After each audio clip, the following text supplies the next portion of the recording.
Hey, it's the Bennington Show, and that's just a little hint that coming up tomorrow, 3 p.m. on Deep Tracks, it's GPS LA with Ron and Gail Bennington. Now, I'm going to do a little pre-show Periscope.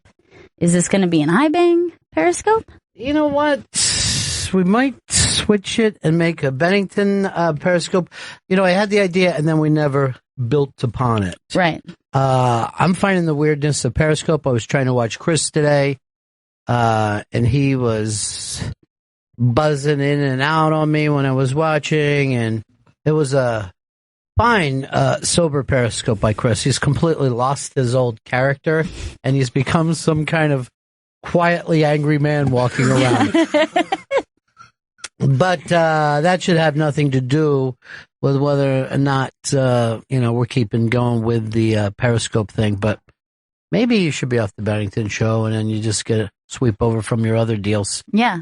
I don't know. Let's give it a try. Let's give it a go. See if anything changes. You're crazy. Yeah, I know. I mean, I'm clever, but I'm crazy like a fox. I didn't know that foxes were crazy. Yeah, they're crazy. They're fucking nuts. I didn't know that. I guess. I mean, they sleep outside, If I was a fox, I'd always be like tapping on doors like this. Can I come in there? No. You have a home. You're nuts. You have a cat, and that's nice. Why not have a fox for yourself? You act like a nut. How people tend to get offended by some songs from the past, or even the use of the word girls. I don't think I've ever heard anyone say, "Oh, California girls, that's offensive." You know what I mean? This guy is judging all kinds of ethnic and nationalities. People, everyone loves that song wherever you go. They're generalizing us by our region. We wanted to, at one point, open GPS LA with that because it's the perfect, kind of California song.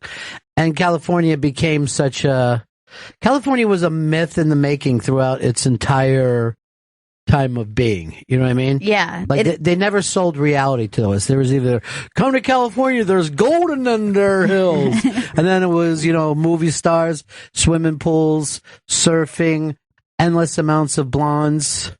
They had tacos and then sushi before the rest of the world. Right. Yeah. Everything about it, it's a positive adjective to describe something as California. Well, up until we got straight out of Compton, right. Then not so much. That changed.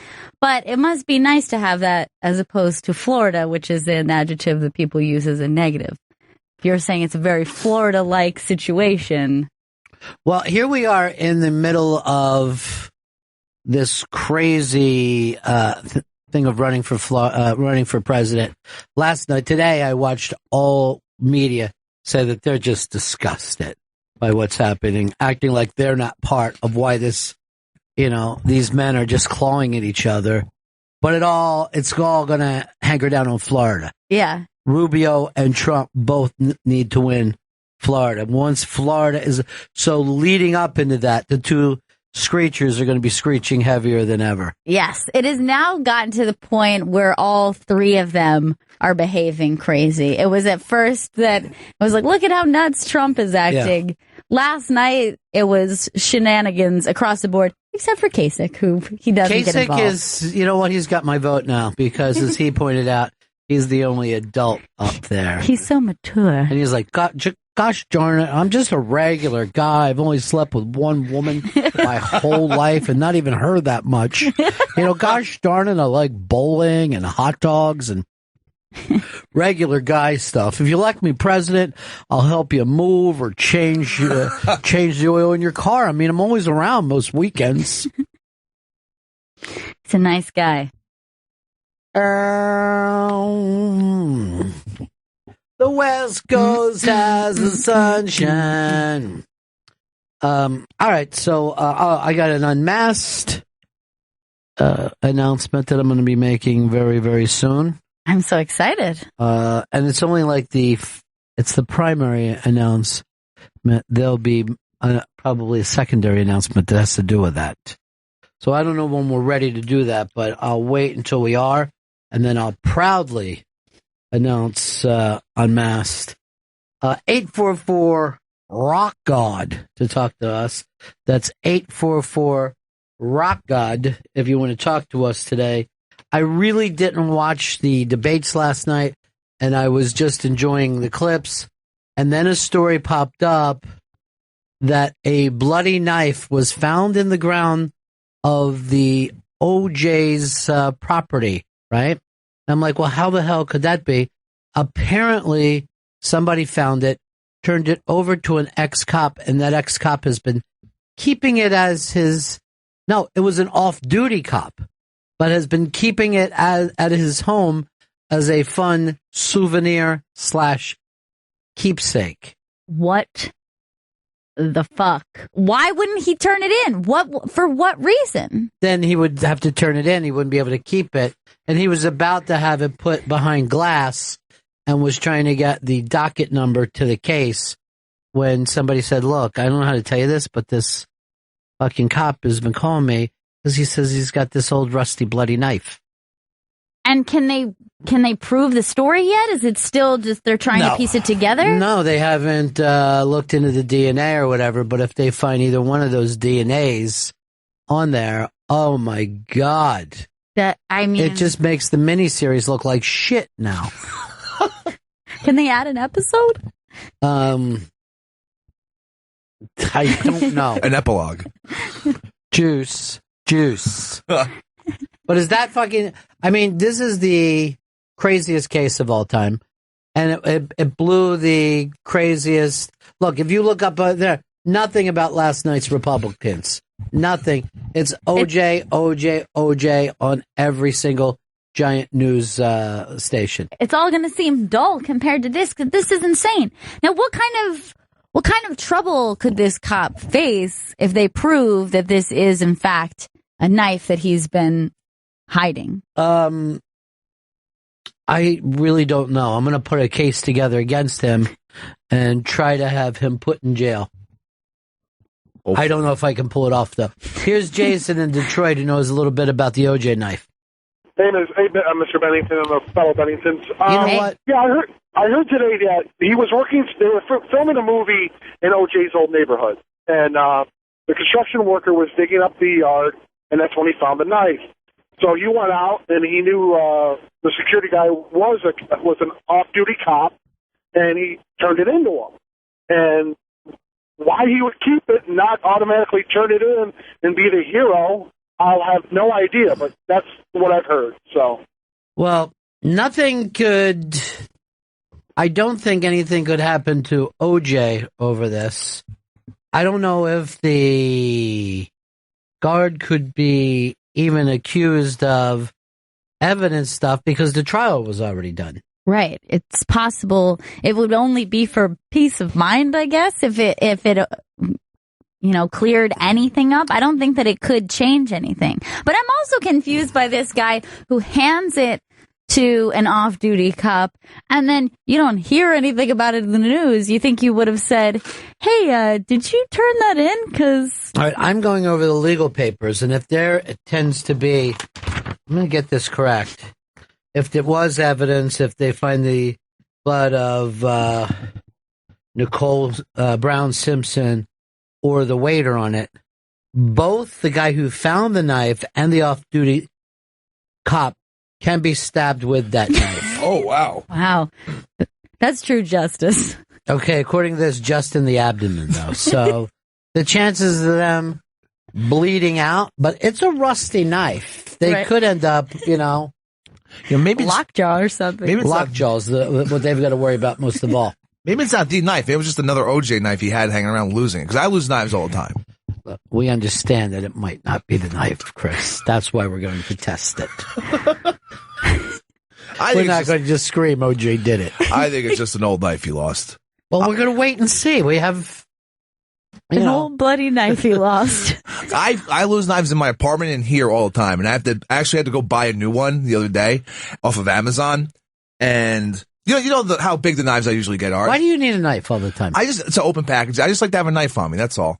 Why don't you get like a Swiss Army knife? You don't need a big blade for that. Have you ever pulled it out on anyone and said, I'll fucking cut you? I've never had to cut do you that, for no. real? You're one of those Subway slashers I keep seeing on TV? So I order a knife off Amazon, and this is what comes in the fucking mail. It's a tiny little knife. What is it that looks like a nail file? It is a nail file. I just bought it. I thought it was like a 4-inch knife, but it's just 4 inches fucking open. And I feel ridiculous. Look at this. It's about, what, a 2-inch knife? If that. It just looks crazy. Look at it in my hand. Let's get a nice picture so we can Twitter tweet that out or Snapchat it or put it on Periscope or put it on Fandango next to the movies. Twitch. See what happens there. Twitch it. Now, if you're in that corner, Chris, we won't be able to see you. You're going to have to get yourself out of that corner Yes. with a little light on you. You might even have to hold against For all the design Right. work they've done, there is nothing. That corner is a black hole. Does it disappear against his beard? Maybe you should hold it up against a white you sheet of paper. Don't put it in your. It actually looks bigger in that picture. You've got to hold it from the handle.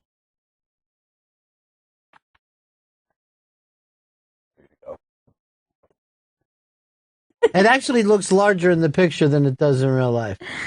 It's so teeny, though. It looks like a nail file to me. Yeah, now it looks bigger again. It does. Look, that doesn't look like an embarrassingly small knife in the picture. It is tiny, though. It's a tiny little knife. I feel Go ahead and crazy. put it out, but you're not going to get the full impact of what it looks like for you. Marshall in Milwaukee. Marshall. Hey, Ronnie B, Gail, how you guys doing? What's We're that? so good, man. All right. I hate to do this to you, but I hope you've already eaten lunch. Did you guys see Ted Cruz eating a giant booger during the debate last night? It couldn't have happened. No. It was the most fucking disgusting thing coming out of his smarmy mush mouth and then going back in and then... Oh, dude, stop it. Ew! Stop it. Yeah, Stop why- it right now. Is that on the iBang? Oh, God. All right. We're not looking Oh, my at God. it. You have to do it. All right. That could be your president. That could be your president. Oh, my God. Booger. Oh, my God. Just stop talking about it. Oh, it's my gigantic. God. Here's This is disgusting. Kyle in California. Wow, that was a fun note to pick up on. Cool. Good to talk to you, buddy. How are you? Hey, good. Hey, it's Kyle, the sound guy out here in L.A. I just wanted to call and tell you guys couldn't be more excited about GPS. Can't wait. You know, I'm not sure we've discussed this a lot. I think this is one I don't know whether we wrapped our arms around properly. It was a really tricky one because so much of the scene happened, in the studio. Right. A lot of what was going on had to do with the producers, had to do with, the session players.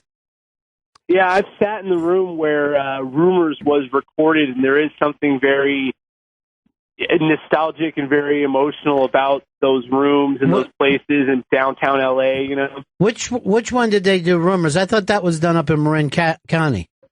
Village Studios.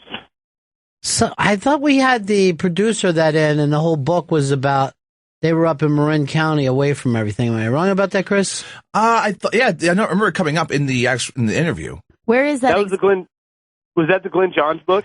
No. It was the other guy, the one whose daughter is a pop star now. Can't think of his name. He was brought in as the engineer, and then they ended up making him the producer. I think was the deal in that. I'm grabbing his name. Well, I think GPS is the best thing on the radio, and I can't wait to hear what you guys do with LA. I live out here. I work in music, and I listen to your guys' show because of your take on music, Ron and Gail, and so I can't wait to hear what you guys come up with. I hope you like it. I honestly wish that we had more time with this because you can't get further apart than a lot of these bands. Yeah, and you wanna go deep with it, but I think at the truth of what that scene was really about was a lot of kind of poppy stuff. That was the focus of a lot of those groups. Yeah, well, first of all, and that got driven by producers and record companies and stuff like that. But more than what the actual scene was. I don't know. It's a very, very confusing thing out there. And then, of course, you can't leave out the doors and some of the darker aspects of that scene. And then towards the end of it, it became about moving up in the canyon and the singer-songwriters. So that has to be represented. It's a confusing one. And we changed this how many times? So many times. It was the hardest puzzle to put together. And none of us, we got our man Jam Band working on it, and none of us were on the same page at the same time. Yeah. And as soon as another person would move over to there would be two person, the guy who initially started that would move off and go to and it was very, very confusing. Yeah. All right. So I see it's already up there. I didn't know that the next Unmasked, and don't we have like a thing that we play before it? No, we have to make a new one. Okay. We got to make a new one. All right. It is Unmasked. And this is one I'm totally excited about because I find her to be incredibly hilarious. And I don't have all the details of the Unmasked in front of me for some reason because I want to give out the all right, here it is. I want to give out everything correctly.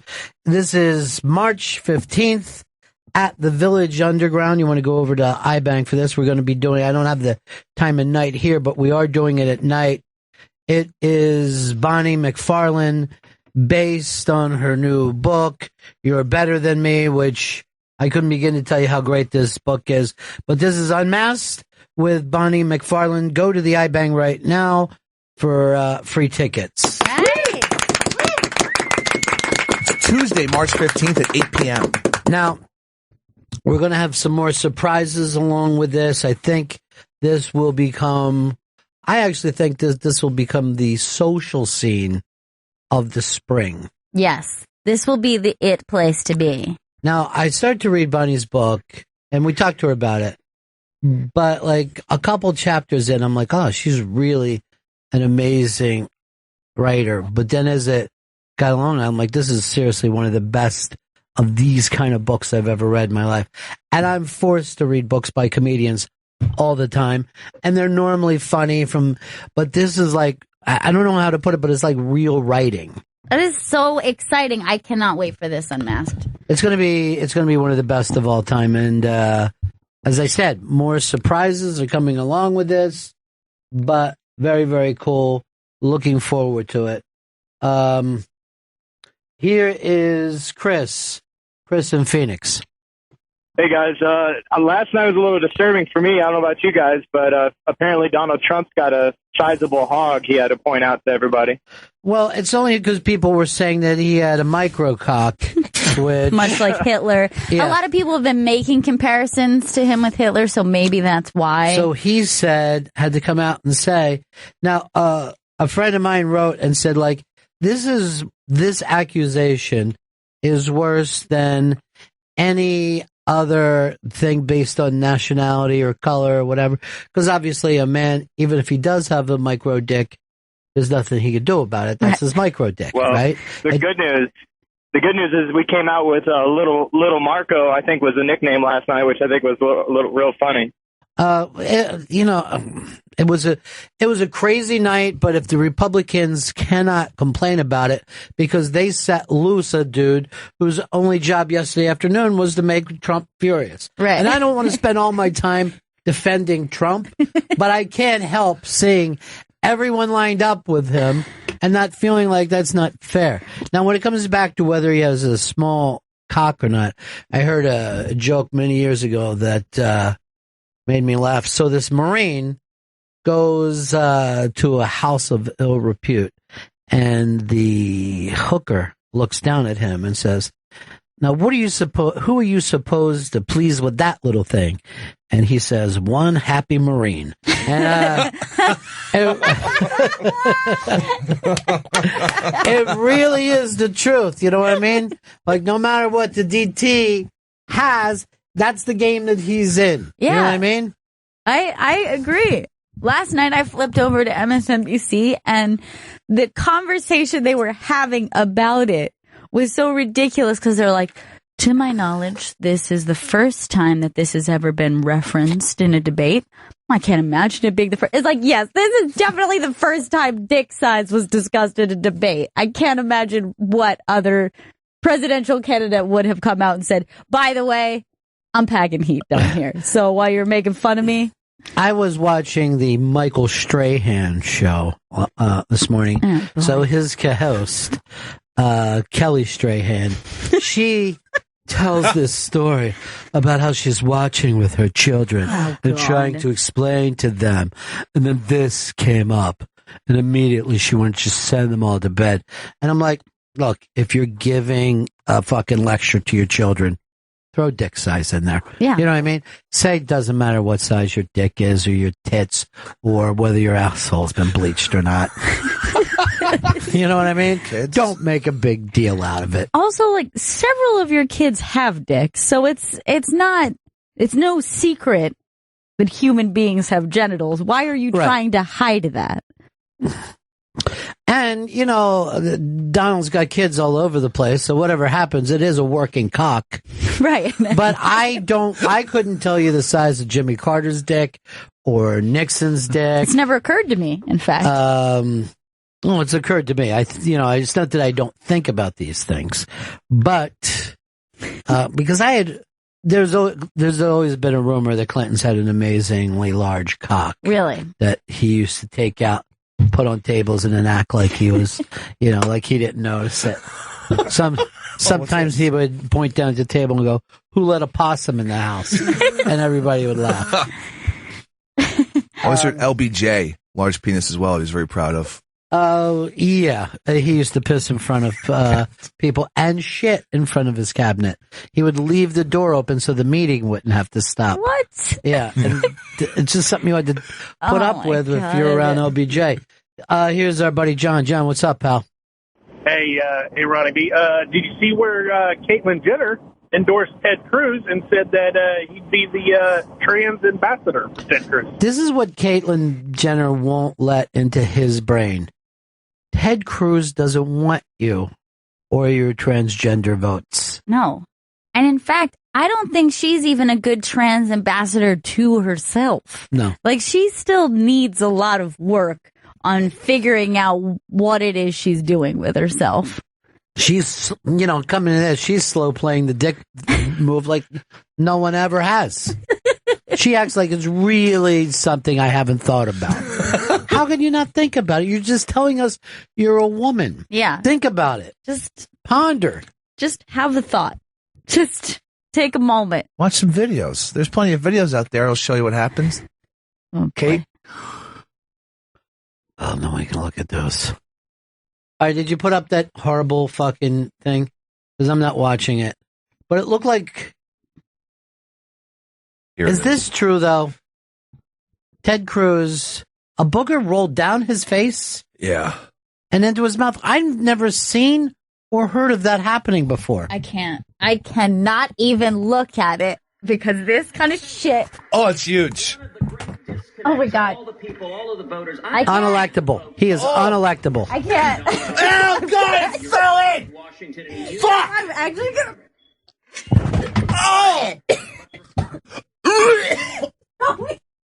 After it fell in, he sucked. Yes! And it was so fucking big, you could see it inside his mouth. Yeah. Please, I can't. Look, how could that be real? Not. Is that Photoshop? Bullshit, you can't do that. Oh my God. It's oh God. Oh. He sucked it down. Please stop describing it because I'm not looking at it anymore. And then when you're describing it, I can picture it again. Well. All right, it's not like sweat or anything. That has fucking form and substance. He's right, though. It does. Gail, don't let yourself get sick. Think of something else. Gail. Lemons. I think lemons and cold water. That's what I think. I'm swimming in a pool of lemon water. That was a lemon-sized booger. Stop! All right, take it down for a second. Chris, don't you explain anything. Joe, did you look at it? You're from the Midwest, so we can trust you. Yeah, I saw it. Is it photoshopped or is that real? I think it's real. How does a booger roll down the face? Normally it sticks to a spot. It must have been a very viscousy piece of snot. What's that even mean? It's like the viscousness, like made it Dislodged it from the nose. What did you make, a cold compress? I made a cold compress for my head because I think I'm going to be sick. Vito, fucking just take your hands like that in case she has to throw up. I want you to catch it. Catch the puke. Please. Catch the puke and eat it. And we'll put that. If you care about me, you'll do it. And then we'll put that on Cruz Makes Radio Show. Puke and then eat. This could be the worst thing I've ever seen. Oh my God, why did I turn my head? I thought you turned it off. Keep it pointed at you, Chris, so no one else can say. Why are you watching it over and over? Because I'm fucking fascinated by this disgusting. Okay, if you keep it up, you're going to be switching places with Joe, and then you can watch it all you want. Oh my God. The weird thing is, when it goes into the mouth, he pauses, and he realizes I just ate a fucking booger. Stop. He doesn't realize that. Yes, he does. Just look at that part. 'Cause it disappears. The fucking snot disappears. Stop, please. It disappears. Dude, stop for a second, please. If she throws up, I'm gonna puke too. And then he closes. It goes. You're fucking. What? Switch places with Joe. You're you out. just lost. Thing. You Joe, just lost all come your on in LA here. privileges. Okay. Because he wouldn't stop when asked. And I might be sealing that door shut. Oh my God. There is a video up on the iBank today of Ted Cruz during the debate. I told you I did not watch the debate because I couldn't do it to myself last night. But I said I'll watch the clips today. This clip wasn't put on the regular news. If anyone knows about it or has seen that it's been mentioned on the news before, or if there is a cover-up of some type, I just looked up and saw it. All right, Sean in Tennessee knows about the eating of the booger that took place. It has now driven people away from the fact that I had just announced the summer social, the spring social, which is going to be Unmasked with Bonnie McFarlane, and everyone's going to love it. But Sean in Tennessee. Yeah. Hey, what's up, guys? I love the show. Yeah, that's great. Yeah, I don't know much about boogers or eating them, but I saw that live last night, and I thought, is that his tooth? Or is it like a snot bubble in his mouth? A piece of or a pearl or something? But, yeah, that wasn't photoshopped, because I remember watching it live going, there's no way he can win with a booger in his mouth. It's a good quote, too. If this doesn't sink him, like, then I don't understand America. How can you look at this man I want to tell you something. and then walk into the voting booth? I might do it Feel just bad out of for him. spite. I might do it just to punish America. I've been looking to get even with America for some time, and this could be it. Snot boy ain't getting my vote. Oh my God. I don't think it's not, Chris. I think it's much too thick. And Ted Cruz is the mucus king, and he should be the king. He should have a pool of fucking what snot. good does it do to push you in the other room if you're going to keep it going? It does me no fucking good. I'd rather have you in here where I could throw something at you. Now he's protected by glass. It's the most disgusting video I've ever seen. I can't believe how. And you go into the deep net or whatever. Oh it's yeah, called. Where do you go? dark net The dark net on the Tor browser. And you saw you've seen snuff films on there. Yeah, there's snuff films. Yeah, and human trafficking and weirdness. This and is easily the worst thing I've ever seen. like there's gore. out there. What is the point of the cold compress? That could keep you from. It just makes me feel fresh. I have this thing that when I'm about to throw up, I imagine that I'm swimming in a swimming pool full of lemon ice water. And it's the only thing that stops me from throwing up. What does it? Have you ever done that before? No, I don't know what it is. It's something about the smell of lemons and then the idea of ice water. I imagine if you were to swim in lemon water, it would be very painful for your eyes and the rest of your orifices. Yeah. But it's the only thing that makes it better for me. Well, first of all, don't let anything as you're swimming along through that ice water, right? Mm-hmm. Lemons are in there, ice are in there. Do not picture Ted Cruz's snot hanging. Stop. What? Is it gotten it? All right, don't do No, it. Daddy, Don't. taking that sound. Dude. Can you cut off his mic? I can. You can and shall. I'm sorry, Chris. What is it? I seriously though, I can't hear you. Fuck! You and your big dumb New York hat can't be heard. I like this New York hat. All right, I'm no longer going to watch this. It's up on the iBang if you want to see it. It's the worst thing that's ever happened. And again, you know what? This is what embarrasses me. This doesn't happen when Gail goes on the best show. She's treated like a great guest. Yep. You know? Here, the lack of class, the Queen's street filth just follows its way in. Hey, Sharpling. Here is, how did he get back on? Keep it down. Until he beats against the glass, keep it down. Scott in Ohio. Hey, Ronnie. Hey. I don't want to make Dale throw up. I was watching that live last night, and I thought it was fiddle or something, but then my imagination just wandered. I thought maybe it was like a polyp in the back of his throat. But it was so gross, I had to turn away, and my wife almost just threw up. It was disgusting, but it was definitely real. John in New Hampshire. Hey, how you doing, Bennington? Hey, man. So at the end of the debate, sorry to move away from the booger eating, but at the end of the debate, you'll notice that Rubio doesn't shake hands. He does fist bumps. I'm wondering whether or not he's OCD like Howie Mandel and will not touch hands. He's not presidential. You can't tell a foreign leader, look, I'm just going to fist bump. You might have something on your fucking Arab hand. We hear that you guys wipe with your own hands and no fucking paper. Now, to me, that's interesting because when Obama did that, everyone was calling it like the racial. Yeah, well, they were calling it the terrorist fist bump, which was like completely made up. I don't know. And they were like, this is how terrorists greet each other. I didn't know that they did. That's kind of cool now. Come on, join ISIS. Here is Mike. Mike in Strong Island. Hi. Yeah, I was just watching that. I'm a graphic designer, and I was just watching that Ted Cruz thing. And, yeah, that's definitely not, like, Photoshopped or anything. That's definitely... That happened. Yeah, yeah. I'm not sure if it's a booger. It might be like maybe he was eating some corn earlier and that just came out or something. You know what? It could have been a piece of corn that he inhaled and then hacked back up. So that's not so bad. Gail, look, Wayno sent this, and this is for you to focus on. Oh, my God. It's lemon ice water. That's beautiful. Thank you so much. Now, I'm worried that someone's kid is going to feel nauseous and they're going to fill up a tub with lemon ice, chuck them in it, have the poor little guy die, and then go, I heard it on a radio show. We're shock jocks and we don't even mean to be. Yeah.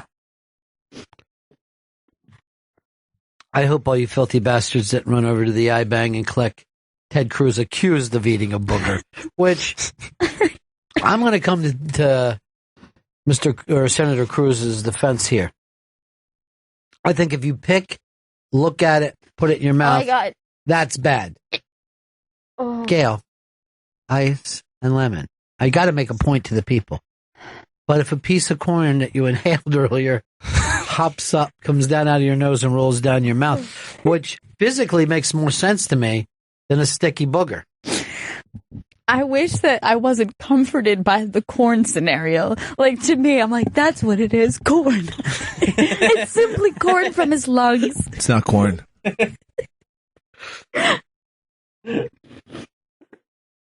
Oh, my God. Look, you're trying to talk, aren't you, dude? You're not going to get in because I can't have her get sick. I don't want to do a shock jock show. This isn't the fucking high society, we smoke weed, isn't that cool show, all right?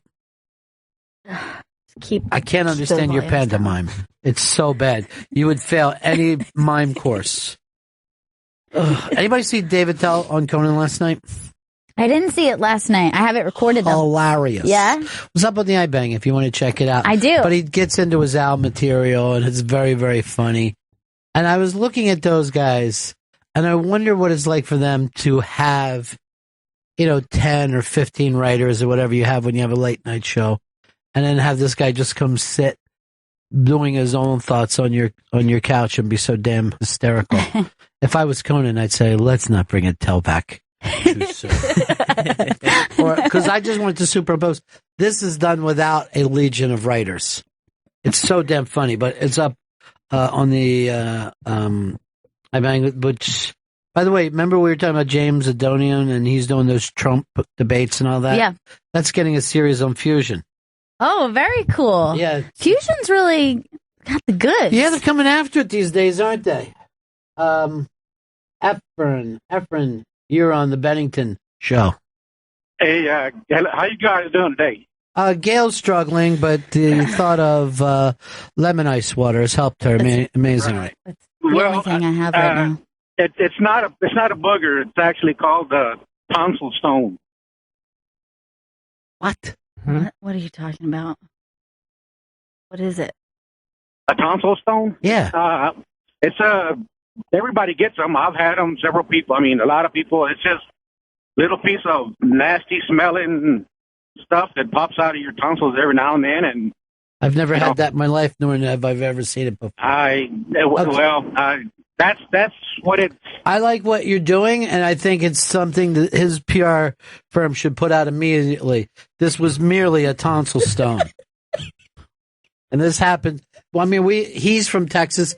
We get a call from I don't want you to see the pictures of tonsil stones, but Vito's found a bunch. You are good to turn that. That's why you might be staying in this area forever. I appreciate your support. You're welcome. Well, you were telling me you're saying Joe is really unbelievable. Yeah, you're saying. He's the best, Joe. And then when I asked you, what did you think of Chris? I heard total silence. Because you're not a rat. That's for sure. But you wouldn't even give him the slightest.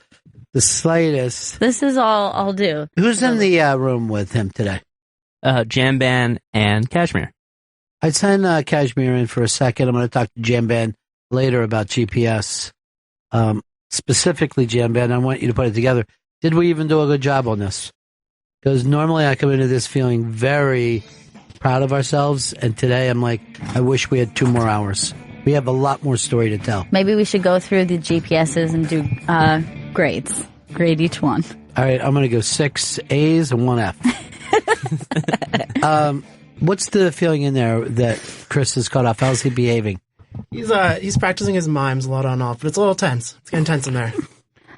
By the way, this Caitlyn Jenner picking Ted Cruz, who's anti-gay, lesbian, transgender, every letter in the alphabet. Yeah, all the letters. He's against all the letters. What do you think of stuff like that? I just think she needs to she's just an idiot. Is what we're realizing, and it's like I'm kind of glad that we're all getting to know that.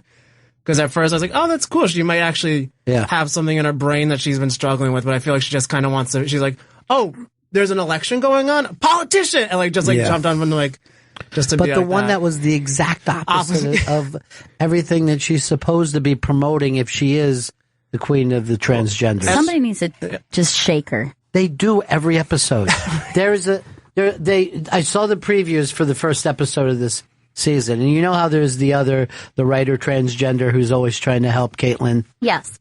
She goes like this, Caitlyn, you can't just be about the pretty transgenders. You know what I mean? You can't just, some of the pretty ones should really get pushed.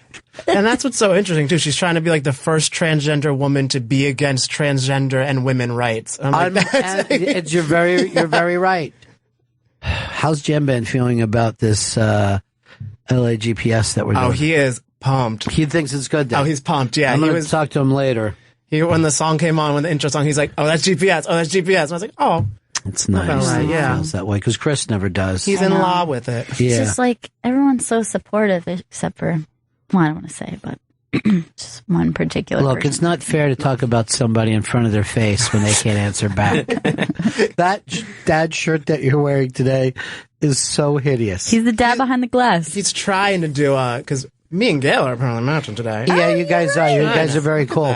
But now, the thing about you, Chris, is that it's a color blue and old sweat. Is literally, if I had to say what color shirt, I'd have to say blue and old sweat. Now, you two are going to be upset about this. Somebody sent this in today. Might have been, I'm not going to try to guess who it was because I don't know where it is.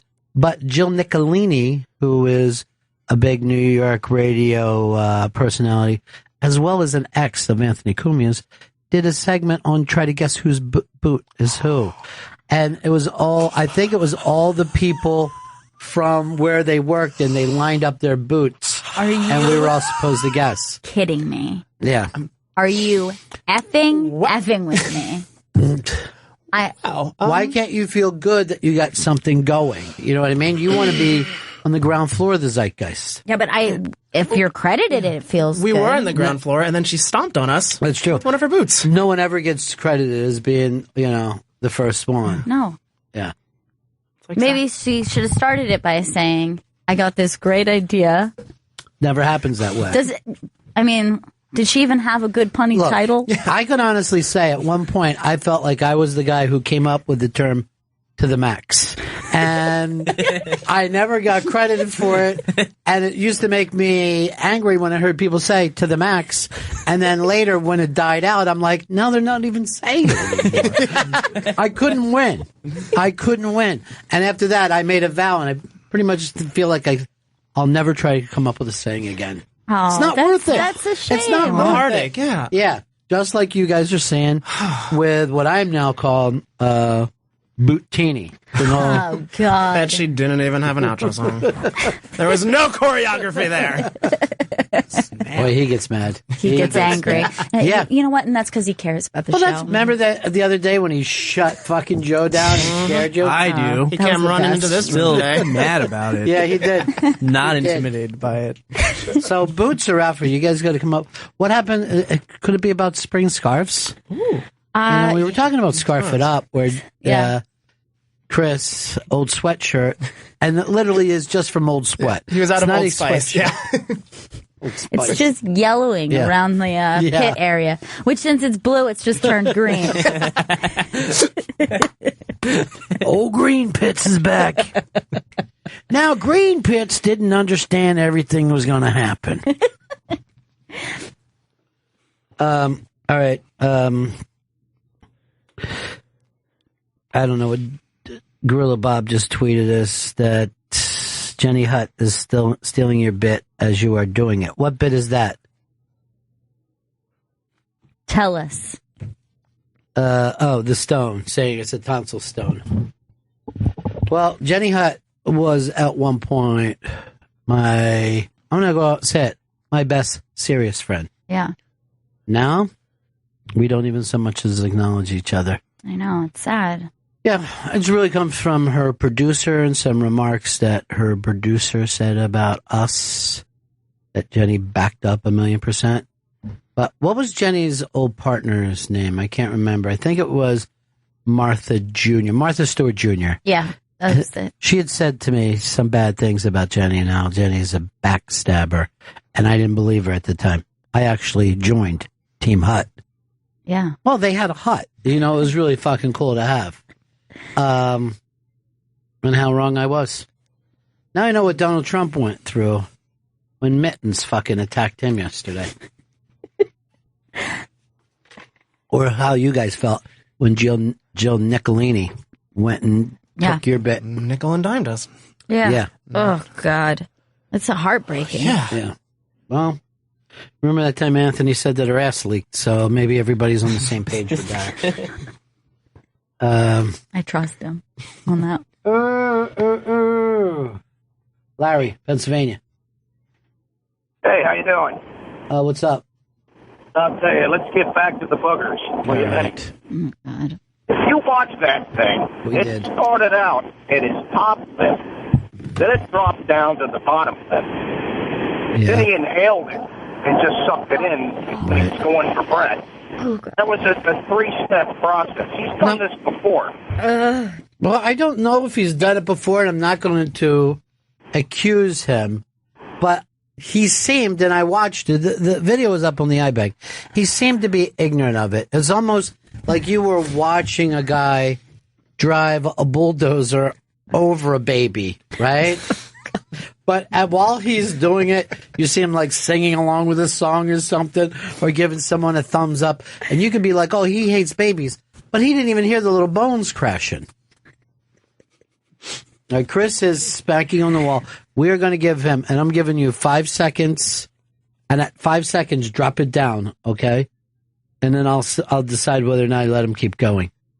That dude was definitely aware of that snot in his mouth because he was just staring really. He had a 1,000-yard fucking stare before he sucked it down. Gail, was that something that bothered you? Is it nearing you to puke levels? Yes. Okay. So he lost this 5. He lost this 5. Charlie in New York. Hello. First of all, Gail, your voice is the most beautiful thing I've ever heard. I love listening. Even when I'm retching? Yeah, I could listen to that too. You, my friend, have never heard the Songbird because it's amazing. Or Adele. Hello! You in California! Just, Adele, keep it down a little bit. We're all in the same room. Yeah, there's a reason we broke up. You're loud. Go ahead. So, just real quick, for anyone out there who thinks it's a good idea what the GOP is doing to Trump, it's just making us dig in more. The more Mitt Romneys they throw out, the more it makes people like him. You know, I couldn't agree more. I think if you were even on the border about Trump, the shit that they were doing to him yesterday. Yeah. And I can honestly say I've never voted for a Republican in my life, and they have forced me into Trump camp. Yeah, the cruelty. Right there with you. And Cruz, we've been saying for years, is a slime ball, and I thought it was interesting to actually see him live on TV, kind of slightly morphing and becoming a ball of slime. Yeah, he really did. And then consuming that. Even when little Marco was saying any of us would be better against Hillary than Trump, I'm like, are you fucking crazy? Do you know how badass the Clintons are at political things? They're vicious. They've been doing this since they were 10, right? And the Clinton brothers will fucking fight anyone. Yeah. There's always, I'm not even going to say the brothers that I know, right? But if you hit one, you were hitting them both. That's how the Clinton brothers are. They do not fuck around. Bill and Hillary, if someone said, hey, do you hear Hillary's in a fight? Bill starts fucking running. Hillary's the same way. Those two brothers are tighter than anyone I've ever seen in my life. And the fight will never be over. They will fight you till you're dead. The only person that can deal with that is a Donald T. Rump. Now, this is the craziest thing, is Marco Rubio is saying that Trump's numbers won't stand against Hillary. And then Trump's like, well, how does that make sense? Then she's really going to kill you. If I'm number one in the polls. Right.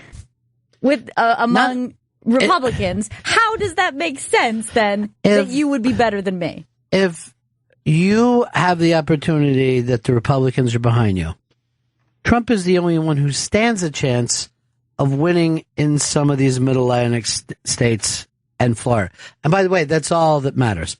We know Texas is going fucking red. They always do. Yeah. You know, we know New England's going blue. They always do. There's only a couple of states that matter. Just a few. And, you know, Nate Silver, you had your time in the fucking sun. Wait and just don't give your opinion. Give the numbers. Now, will Trump win? I can't tell you because it's months away. Months away. He's not running against Hillary right now. He's running against you guys, and he's fucked you up. I mean, this thing with Cruz, how do you come back from that? That would be my ad if I was a super PAC. I'd say, look, watch this thing. Do you want to vote for this man? I honestly think that I'm not going to be able to see his face again without thinking of this. He's going to have another booger on him anyway. This is what he does. It's allergy season, yeah. Yeah. It's just going to get worse. He fucking breathe in, and all of a sudden he's just lunging back little fucking tonsil stones. Look, don't look at it. Don't look at it. It's up on the iBank today. I wish I never looked. Don't look at it. It's horrifying. Yet you did, so you can't take it away from them. Yeah, but now I can never undo it. Like, now I just keep playing it over and over.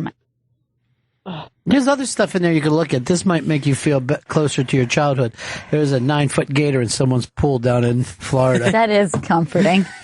Just it's like always fucking funny to me. And I remember, like, in the early 80s, where they said that we were going to make gators extinct. And now there's so many gators in Florida that they go in the news and say, please kill as many of them as you want to. Please. Look at this thing. He's pulling it out of the pool. Oh, my God. Now, as soon as he pulls it out, the kids go diving in. And I'm like, there could be another gator in there. How does this guy go into a pool and get that rope around that gator's neck, though? That's a pretty amazing job to do. He's a gator handler. That's insane. It's huge. It's 9 feet. It's massive. It's 9 fucking feet. And look how ready it is to bite. Kill something. Yeah. And you know he's throwing it in his neighbor's pool. Well, here's the weird thing. He's dragging it, but what stops it just from lunging forward right now? Like, they're pretty quick. Yeah, but you run zigzag. They always told you, run zigzag, and a fucking gator just rolls into a suitcase. They don't know what to do. I mean, is there another animal that you can make into a briefcase or a suitcase as quickly as you can a gator? No. It's perfect. Perfect texture for luggage. Look, that looks like you're pulling the devil out of a pool. When it's on its back like that. Oh, God. Like, everyone always gives the snake the devil thing. I think the gator is closer to a devil. I don't know. Snakes are pretty devil-like, though. There's something about the face, the facial expression of a snake. All right, then gators would definitely be like his dog down there. Yeah. Like if the devil had a dog, it would be a gator. With a snake leash, yeah. With a snake. We're all dead. Just gonna kill ourselves. You know what I would hate about hell? What's all that? the heat from the fire. Yeah. Heat, my God, the heat. I like barbecue just as much as the next guy, but every day? I don't think you do. Wait, is that the deal down there? Yeah. You barbecue bad animals. Yeah, it's hell, but the barbecue. Now, Attell brought something up on Conan last night. He goes, how come no one's ever eaten an owl? They may be delicious. Then he says, like a chicken that reads. But it is true. I've never heard of anyone eating an owl. No, I don't even think that's an option. Why? But why not? Well, here's the thing. Do we eat any bird of prey? Because an owl is a bird of prey. So we don't eat hawk. Or eagle. I never eat falcon. Never ate eagle. I want to. I want to eat a bald eagle on 4th of July, and everyone should. But why wouldn't we eat a bird of prey? What is that? Because they eat rats and mice? I'm not sure what the reason would be. I need someone to get... This is a great... That gimmick that you came up with, you know, it almost made me forget about the tonsil stone that came out of his mouth, his nose. But the bird of prey, why don't we eat a hawk? I mean, we eat quail. And look how... you ever eaten quail before? Yes. It's the tiniest little thing ever. Delicious, though. It's like the most expensive bird because when you shoot them, you get about a half a spoonful of meat. But it's the best meat. So when you ordered quail, you basically ordered 200 to 300 of them. You just sit down and eat a bucket of quail. I could do it in about 15 minutes. I could do it while I was watching a sitcom. I like it because it makes me feel so huge, like a little quail on the plate. Mm-hmm. And then I'm like, I'm a giant. Yeah, put it on a saucer. That's what I do. And then I have this, I take Chris's knife and I put it down there. I like to fill up a bag and bring it to the movies with me. What movie would you go see? Birds. I went to the movies once and I had a bucket of quail. And the weird thing, I was with Dan Quayle, the former vice president. Oh, wow. Yeah. Stupid. That guy was a dunce. Everyone acted like he was the dumbest man who ever lived. He was a guy who was vice president, one breath away from the president, and he could walk down the street today and no one would know him. No. It seems unbelievable to me. Actually, I don't even know what he looks like today. Like, I can picture the Dan Quayle of my youth. He hasn't been seen in, like, they said 60 years. What? So long. Oddly, he hasn't aged a bit. Here is Justin in Utah. Hey, guys, what's up? Hey, what's up? Hey, you were talking about eating owls or white owls, and I know a lot of native cultures out west, they look at the owl as omen, like a bad sign, like something bad could happen to you. Yeah. They kind of avoid them, and that might bled off. I just know a lot of native people. I know they see one, they get a little disturbed, so that might be something to it. Yeah, I know, but they also think that rain comes from the fact that the gods are crying. And you gotta be careful with and that. we do really respect their cultures, too. So if they say owls are a bad omen, we're like, no, we can't eat that. No. Boy, the face of an owl is disgusting, though, right? Doesn't look appetizing. I would use its face as a coaster, probably. For anything else. But it does seem meaty enough to eat. Oh, yeah. You look at that, and I bet there's somewhat of a turkey taste, and we eat the fuck out of turkeys. It's too expressive now. I feel like I don't want to eat that guy. Kid. Yeah. It's like eating a child. No, yeah, they have too much character in their face, I think. Like he looks a little sassy. We all immediately gave him a dialogue right when we saw it. Kevin, what's up? Hey, Bennington's getting to your Gator conversation. I just saw a video a friend of mine sent me of an alligator. I don't know if it was in Florida or where it was, but it was swimming in a canal. It was an overhead shot, and it had a black lab in its mouth, and the thing was underwater with the lab. It was the creepiest, most evil thing I've ever seen. I've seen pictures of them before where they had a fucking deer in their mouth. I mean, those things can be scary as shit, and they can take off with a fucking kid. Like there's no tomorrow. But have you eaten gator when you were I have, yeah. No, everyone's always like, gator, it's so good. But it really has to be garlicked up. I mean, the amount of garlic that you're putting on a gator, after a while, I'm like, I like gator because it's so garlicky. But you know what the thing about it is like, it's like a dumb joke of any like weird food, and people say it tastes like chicken. Mm-hmm. I actually do think it tastes like chicken. It has a poultry kind of feel about it. Lately, I don't even think chicken tastes like chicken. I don't know what they're doing to it. It's getting more of a gatory taste to me. They say frog tastes like chicken. Yeah, it does. But that image of like, could you imagine being in the water and seeing a gator? I don't think that there's anything more terrifying than that. Well, I've seen small ones when I was tubing on the river, and you just stay away from them. And then we went out one night on a boat in the river, and these local guys, they did this thing where they flash a fucking light down, and you just see the eyes, and then you would grab the gator, and you were screaming the whole time you did it, and you're fucking whacked out.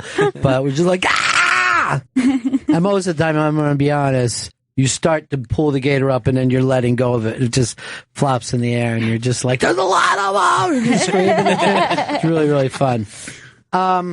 Here's Jeff. Jeff, what's up? We're talking about the owls. All the birds of prey are protected species. Not from me, they ain't. I'm a hunter, too, and the things that taste the best are the vegetarian animals. You know, they are what they eat. So it is the bird of prey. The reason why we don't like it is because it's going to taste like rat. Yeah, the stuff like turkeys and quails, they eat grains. That's what's the best tasting. You know, it's such a simple answer, and Jeff did it for us. Pretty good prize closet, Jeff. Yeah! Pretty good prize closet. It's the pretty good prize. It's the pretty good prize closet. We have pretty good prizes. It's the pretty good prize. It's the pretty good prize closet. We have good prizes.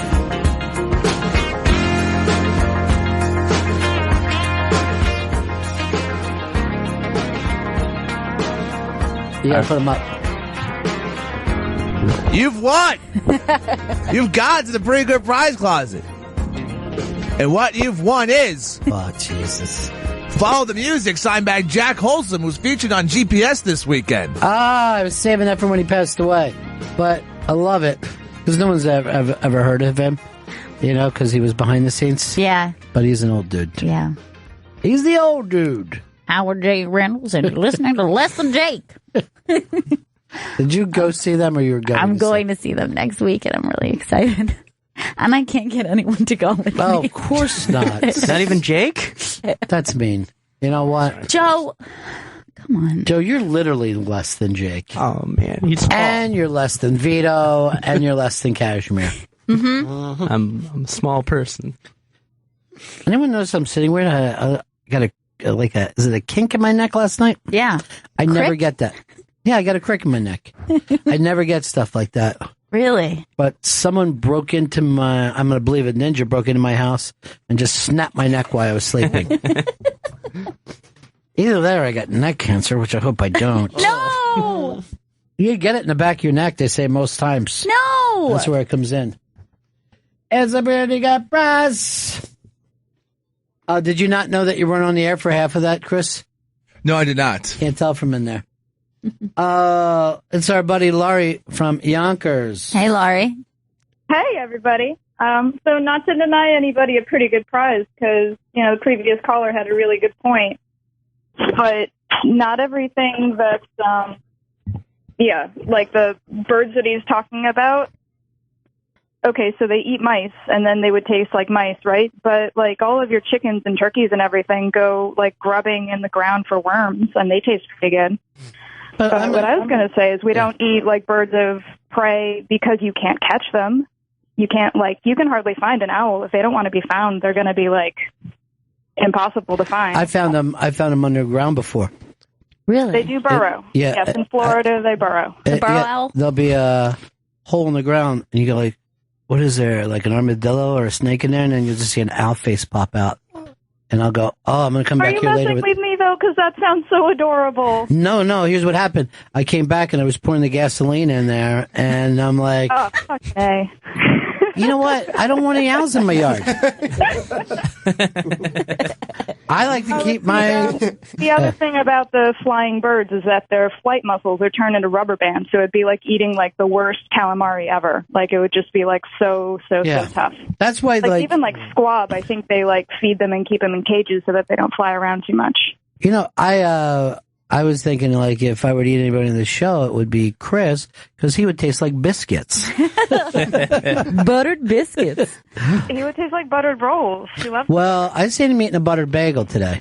Yeah. Buttered rolls are so Hey, Chris. Sorry, Chris. I'm going to check in with Sheer next time I'm in Times Square. Sweet. That's the place. Yeah, that's where it's all happening. That guy had some potty mouth on him, though, huh? I was going to run him for president with the Republicans. All right, honey. Talk to you later. Yep. Catch you later. Bye, guys. Peace. All right. Eric claims that he's eaten now. Eric. Hey, buddy. Yeah. So one of my customers a number of years ago had barn owls that kept trying to catch his pet rabbit and kept trying to attack them through the cage. And he shot one and cooked it. And he's like, here, try this. And I was like, what is it? He goes, oh, it's just chicken. And I took a bite of it and spit it out. It was the most disgusting thing ever. And he laughed and he told me what it was. And if you read in Leviticus, in fact, I didn't know this till he told me, but I guess in Leviticus it says that you don't eat birds of prey because they are considered detestable.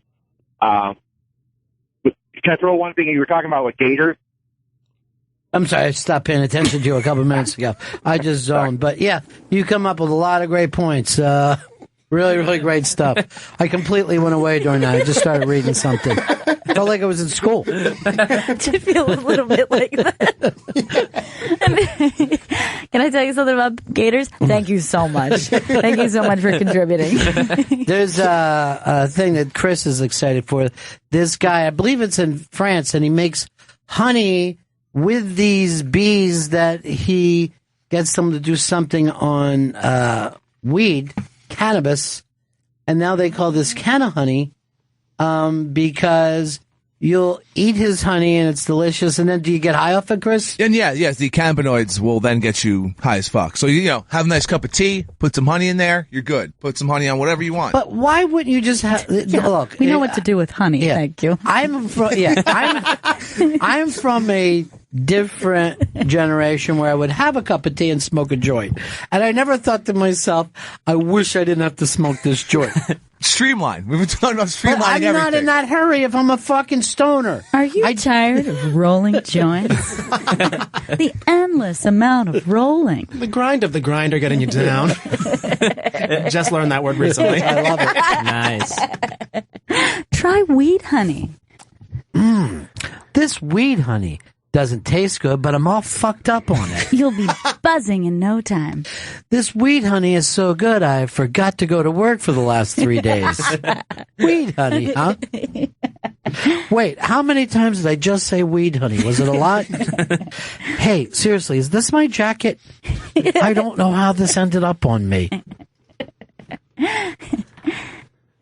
I like when you get so fucked up that you'll say something so stupid like, seriously, are we outside or inside? What's going on? Or when you're with somebody who gets that dumb. You know? Are we underground? You know we're not fucking underground, man. Look around. It's my fucking living room. Have we always been here? I always love those. Because, like, the fucking thing that you can't remember not being high. I went through a thing when I was younger with PCP that I felt like it was exactly the same place that I was the last time. Like it was this eternal place. Right. That was only fucked up through the time when I wasn't there. Almost like reality was the dream. So you're able to tap back into getting to the... Not only was I able to tap back, but I would tap back like 1 second later in the thoughts or that same thought stream of, okay, here I am back in the eternal place. And I didn't even tell any of my friends about it, and I was doing it for a while. Yeah, those are always things like best not to share. Because like you're thinking it in your head and you're like, this is pretty real and it feels important. But then the second you like put it out into the world in actuality, then it becomes too much to handle, and that's when shit gets weird. Like I would rather stay up in my head. You stay in it because you're like, I'm not sure where this is, but as soon as your friends start to scream, you're crazy, you've gone nuts, then you're entering that reality, and you don't want to be there either. The stuff that I didn't share was everything, but I understand some people like to. I'm having trouble with my girlfriend. Are you, Butch? That's what's going on with your life right now? You want to fucking ask me what you should do instead of the person you're dating? I feel like fucking kicking you until you're dead. So I know that your heart has stopped. This neck of mine. Oh, what happened to you? I made a mistake of sleeping. You must have slept like on something that was too soft. Well, I was using a rock as a pillow, and that should be great. Chris, you mind if I break now? I don't mind. Yeah, that's it. I know you got some fantastic guests coming up a little later on in the show. Al Pacino, Robert De Niro, oh my God, Meryl Streep, and George Takei. Okay, cool. Sweet. He was in Star Trek. I love Star Trek. I'll cancel all of them because they're only coming in as the first one. I want them. Oh, when you do that baby talk, it really. Do you ever hear how he does that? He does. His quiet baby talk. It's fucking annoying. Thank you, Chris. It really, I just want to just choke him out. I'm gonna let when we get back, I'm gonna let Joe pick up and take the stick for a while because you're all caught up on this Keanu Reeves, how he fires a gun. We'll let people go over and look at it on the iBank, but just take a look at this, Gail. Joe sent this in, and I'm curious about what he's going to do with the premise, but he claims that Keanu Reeves can shoot a gun better than actual gun experts. Yeah, that's what I'm saying. This guy is so... But that is just your talk, or this is just my JoJo opinion. See, I don't think that expert. You should say that, because that's like if we put up... Chris Stanley is a better quarterback. All right, so let's just take a look and see if you're as impressed with his gun shooting. Bye.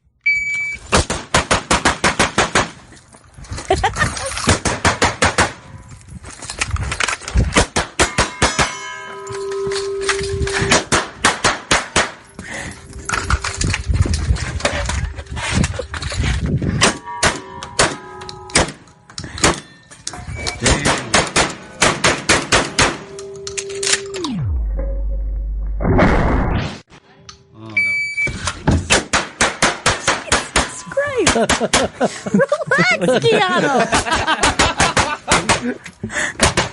No, he's switching out guns, and that is like a course that you do, right? Yeah. So I would like to know what his accuracy grades are, because I see that he's going fast, but all I can see is some of the things that you're hitting are about 3 and 4. But I like how it starts with him pushing a fucking dummy. I don't know why who that guy was supposed to be. And I see some things. I see some of the ground kicking up, and that doesn't seem like it's not wasted bullets.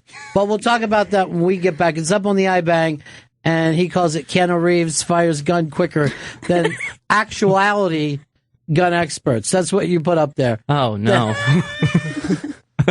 This is the worst fucking headline in history than actuality.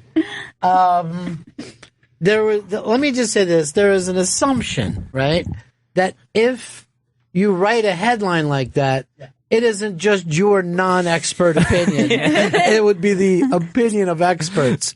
We'll be back to pick this up. Bennington. Hey, everybody. It's the Bennington Show. The show that you hear on the radio, on Sirius XM, on the Raw Doggity channel. Hey, I've got it Unmasked. We were talking that it's going to be the social event of the spring season with the very incredibly talented, hilarious, and yes, I'll say it, stunningly beautiful Bonnie McFarlane. Her book is unbelievable. It's called You're Better Than Me. We're all getting together at the very cool Comedy Underground in the Village. Go to the iBang right now for free tickets. That's March 15th at 8 p.m. at the Village Underground in New York City. Sweet. It's a spring fling.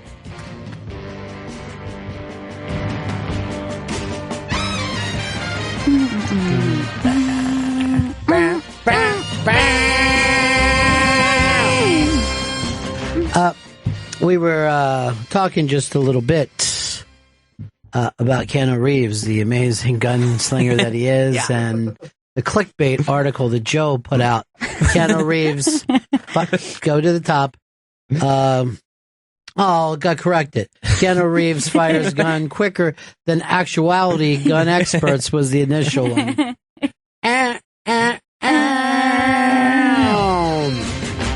So what did you hope this to be a kickoff topic about? Okay, well, so I watched it, right? And this is Keanu Reeves training for his new upcoming movie, John Wick 2. Oh, I enjoyed the John Wick 1. Love John Wick. Now, I didn't go to see it at the theater, though. I only saw it at the, I don't know what it was, maybe the Netflix. Now, the deal, though, a lot of stuff that you could see, Queens, Brooklyn, which, I like to see gunfights. Yeah. In places that I've been before. I saw that one at home as well, but I think I would see 2 in the theater. I don't know if I would. I'm going for 2 in the theater. I loved John Wick. I'm going to the second one. This is why we turn you off, dude. You're not talking like a regular person. So, what is it that you wanted to talk about? Your favorite John Wick scene? What was it? What was on your mind? Though I did see that movie with John Wick, the guy the movie is based off of. Stunning. Yeah. I was there as usual, Dan Quayle.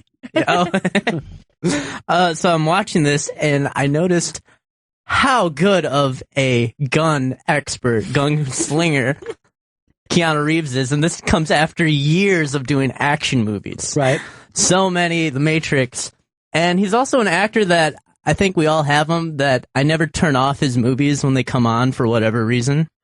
But I saw this, and it reminded me of the opening scene in Point Break. Young Keanu Reeves, where he's in the rain, shooting guns on an obstacle course similar to this.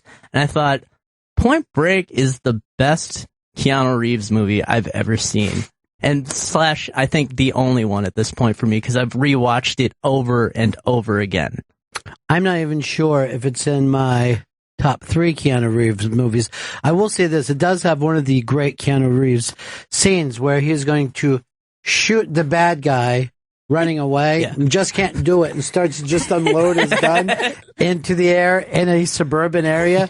And that has always brought me great joy. It's hilarious. Keanu, there's gravity. Are you worried at all that any of these bullets will rain back down on you? For just doing that, he's out of the FBI. You know what I mean? Like they would say, Keanu, we can't have you firing your gun unless it's really The intensive. You can't fire your gun out of frustration. It's not professional. I'm not. All right, so let's go over the Keanu Reeves things today. And by the way, I do disagree. I think there's plenty of Keanu Reeves movies that can be turned off because he's done many genres of film. Yes, you know what I mean? he has. And then oddly, and you wouldn't even have thought about this, even though he entered this business as a sensitive young man, doing somewhat serious movies, his action movies are the best of him. I remember even when he started, everyone was like, what is he doing action movies for? It's the best that he does. So I'm going to go to you, Gail. What is the definitive Keanu Reeves movie? Now, am I saying for everyone or me personally? Because I have a personal... It's got to be a personal. Okay. For me, it would have to be Bill and Ted. Bill and Ted. Because I saw that when I was young. I always loved it. I think what it is about that character is I believe that's actually his personality. My biggest problem with that movie is that I think it would have been better served if it was just Bill and Ted's Adventure. I think saying excellent, they've forced you to go at certain times. This isn't excellent. It's presumptuous. Yeah. Remember our waitress yesterday? Yeah. Oversold everything. Everything. When she would come up to the table, instead of saying, is everything all right? Is everything okay? You enjoying everything? She would say, is everything perfect? Is everything excellent? Every time it was like, no, not really, but I feel weird saying that. All right. Now, there's Chris over there. I'm going to bypass him and check with Jam Band and see what Jam Band thinks is the definitive Keanu Reeves movie. The Replacements. The Replacements, an interesting one. He plays with a bunch of guys who cross a picket line, and then we're supposed to cheer. Lives on a boat like any cool dude does. Love you know it. what I mean? Like if a guy says, where are you? I'm living on a boat. In the winter, though, because you're in D.C., it's going to get chilly on that boat. And where do you shit? No one ever brings that up to him. Ew. All right, all good. And I noticed, and I thought so, the younger people are staying away from the action films. Let's go to Vito. Vito, the definitive Keanu Reeves movie. Hardball. I love Hardball, yeah. Hardball's the one where he's it's kind of like a gritty version of the Mighty Ducks, where he is the coach of a youth black baseball team because he had a gambling problem. Now this... so he has to coach a youth baseball team. Heard of this? This is exactly the premise of the Mighty Ducks, is it not? Yeah, it's the gritty reboot. But, And, I mean, let's not act like Mighty Ducks was so original. Hardball is as original as anything today. On the south side of Chicago. This looks like a fake Keanu Reeves He's movie. superimposed in the Yeah. background. Like, that's not him. Like if we were in some strange film. All right, Chris Stanley hasn't had his opportunity. So, let's talk to Kashmir and see what Kashmir believes. You know you tried to make Gail puke today. And you're going to end up costing her on the show because the competition is coming after her. Yes, I was tweeted. I mean, not tweeted. I was sent a text message by Tom Sharpling that said, I'm trying not to barf in my car right now. And then he said, we don't do this to you on the best show. You're not the raw dog you thought you were. He's trying to pull me in. I forgot this about Sharpling. He really busts our balls about how terrible the name of our He knows we didn't make it up. And yet, he's not wrong. Kashmir, I know you're not a big movie buff, you know? But I am a pretty big lip lock fan, and there was a great moment in the lake house between him and Sandra Bullock that little middle school me just could not get enough of. Yeah. And it was so cute. And but I liked it. Now, here's the deal, too. When you're saying you can't turn off one of his movies, Lake House is one of the ones, because the logic is impossible. Now, what happens at the lake house? Stays in the lake house. The lake house, they're in love with each other, but like 30 years apart. And the only way they can communicate is by leaving notes in a magic mailbox. It's fucking nuts. That's insane. Yeah. So Joe's gonna watch that with me later, I guess, because he said he can't turn a movie off. I would watch that, and now I want to watch Hardball. Was it? Hardball with black kids. Hardball. Gus in Indiana.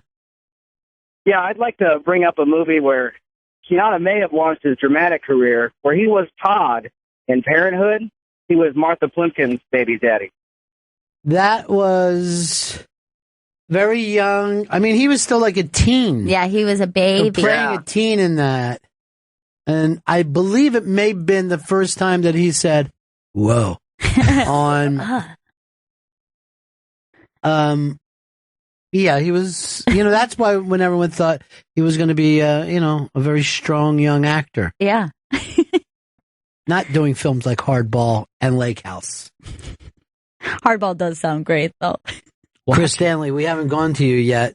So would you please grab a random person from the hall, pull them in. Just anyone from... No, anyone. Kidding. We don't have to do that. Here's Chris in Delaware, the definitive Keanu Reeves film. I think it's got to be Devil's Advocate. Devil's Advocate is the only one. Were you going to use that, Chris? Devil's Advocate is my favorite Keanu Reeves movie. Now, here's the deal with that, and I can understand why you would.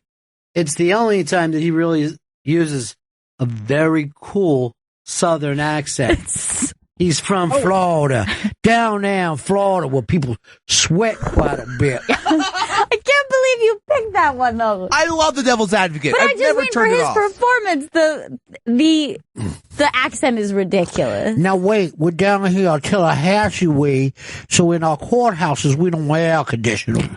I do declare that you are the devil. Kind of ridiculous. And that was Al Pacino at his yelling best. Yeah, win everything.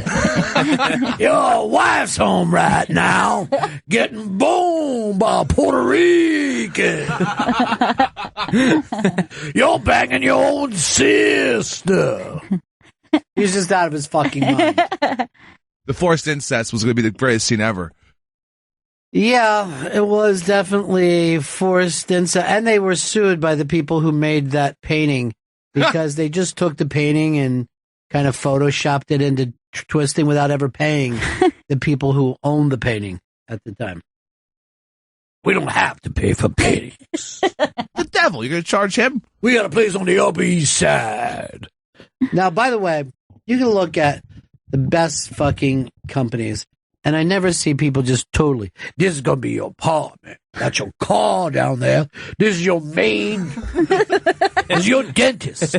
He's going to do dentistry for me when you're in the bathtub. Wow, you really thought of everything. Yeah, everything you need. Look, we'll open up this. We bought you shoelaces to last your lifetime. Thank you. Oh, I didn't even need these, but thank you so much. All the butter you need is in this butter refrigerator.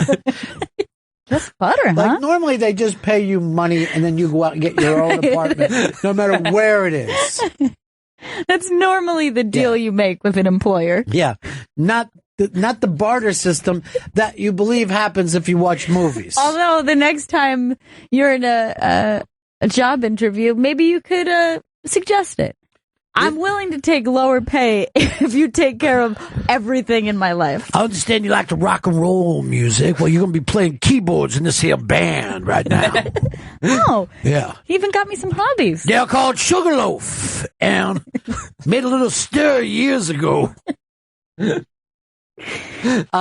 Scott, Tennessee. I liked My Own Private Idaho. Kind of a little earlier. Thought that was kind of more quintessential. Well, everybody dug it in a big, big way.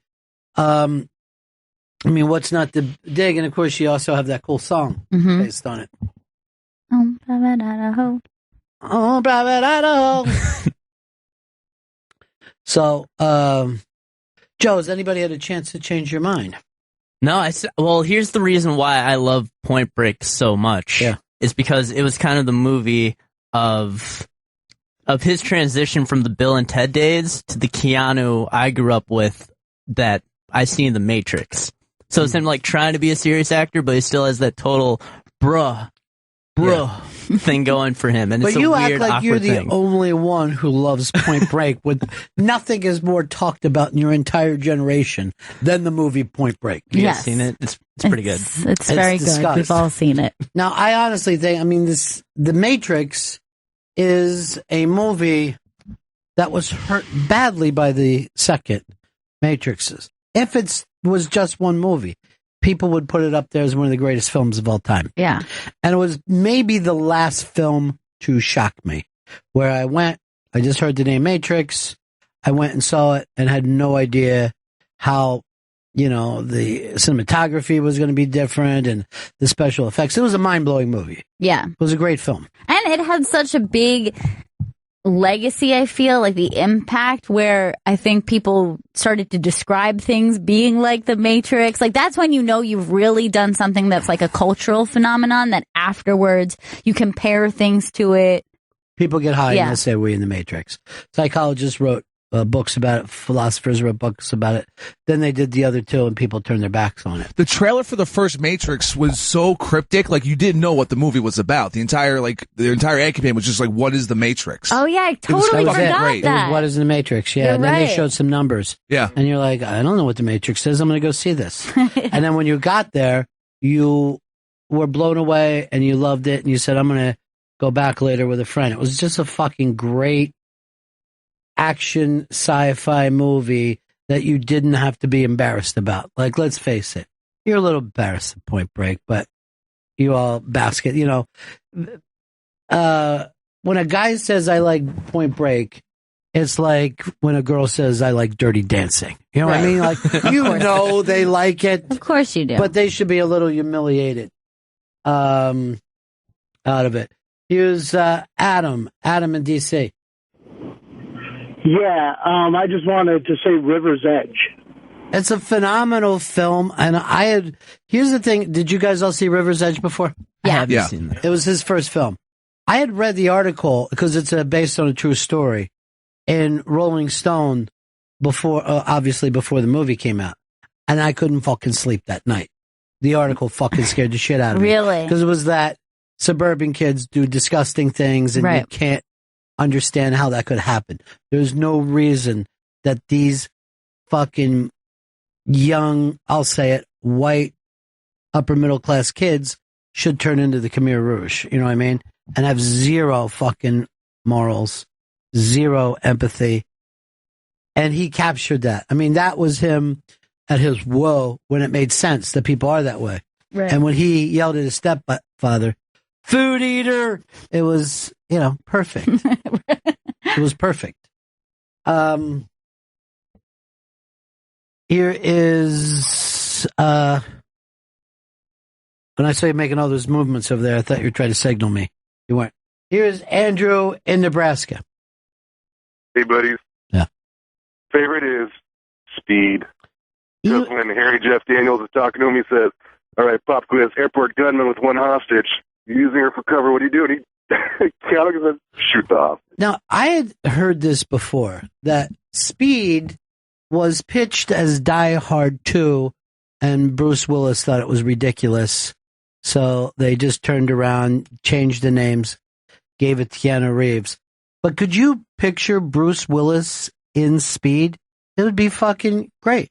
Yeah, that totally changed. I had no idea I never heard that story before. I mean, I didn't get it from a director, right? I heard it from somebody else. But you could imagine if that was the character instead. It's a perfect Bruce Willis movie. Maybe it even works better that you don't think Keanu could actually pull this off. The great thing about that movie, too, is 99% of the movie, the hero is not him, but the chick. Exactly. She's doing all the work. And then she's controlling most of the action of it. She keeps everybody alive. Yeah. She literally is making moves to keep people alive.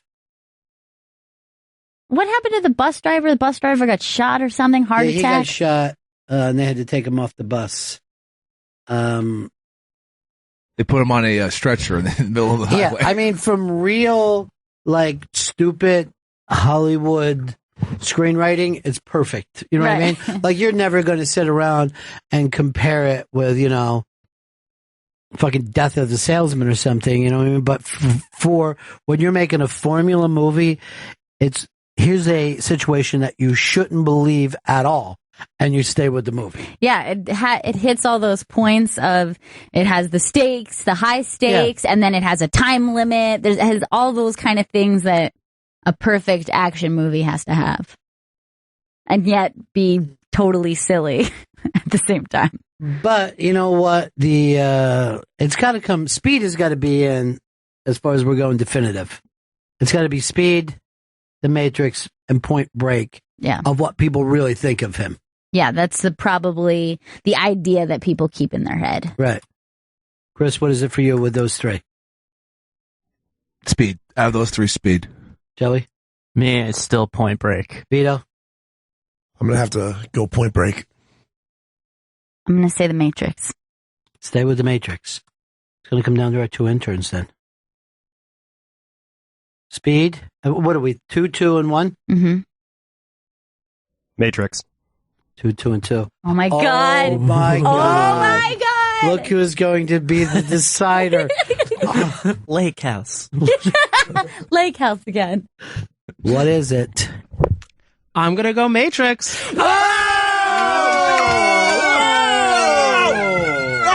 Pop quiz, hot shot. Yeah. Wait, wrong movie. It's The Matrix. All right. That was done fair and square. I'm not the Republican Party. I'm going to let it be settled by the people. Thank you. Thank you for that.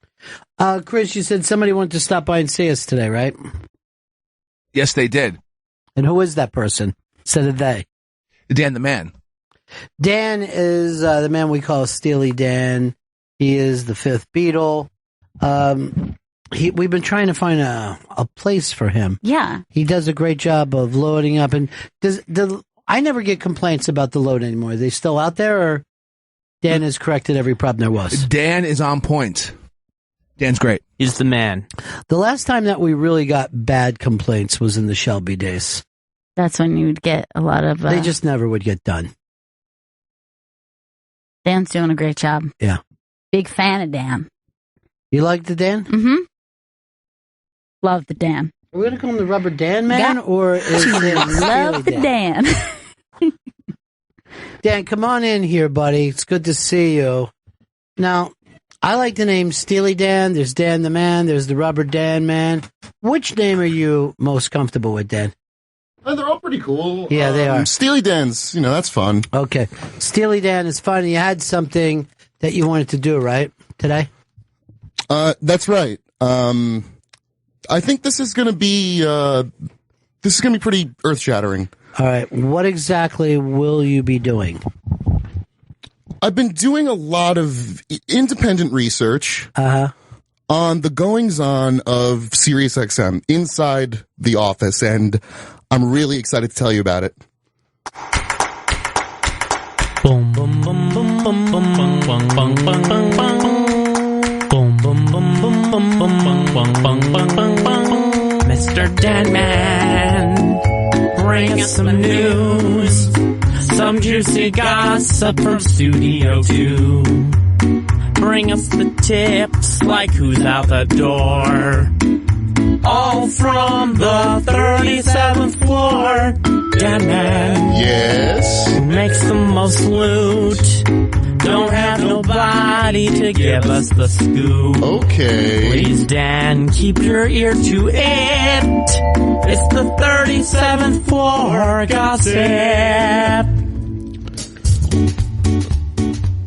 My first question is, are you guys ready? Oh, I don't even know. Right now? The gossip from the 37th floor? I don't know. Now, it's not restricted to 37. It is 36 as well. Okay, good. Great. All right.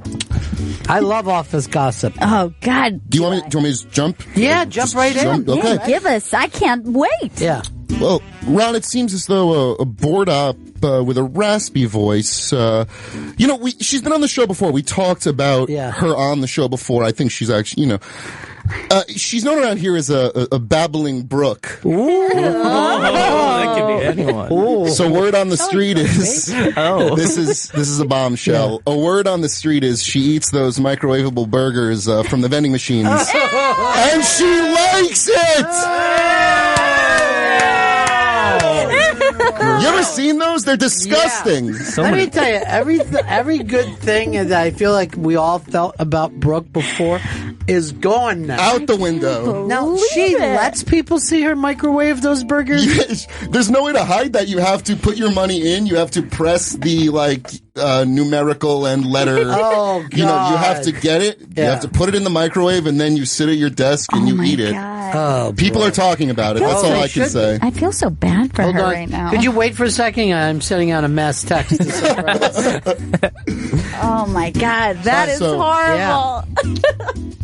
So there's a let's call him a kid. Okay. Around here. His hoverboard's a knockoff. Oh. It's not authentic. It's not real.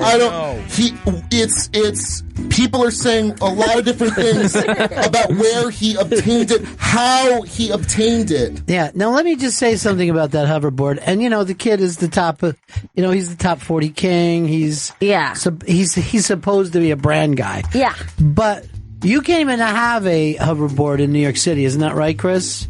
They're banning them all over the place, yeah. New York City is all I care about. Yes.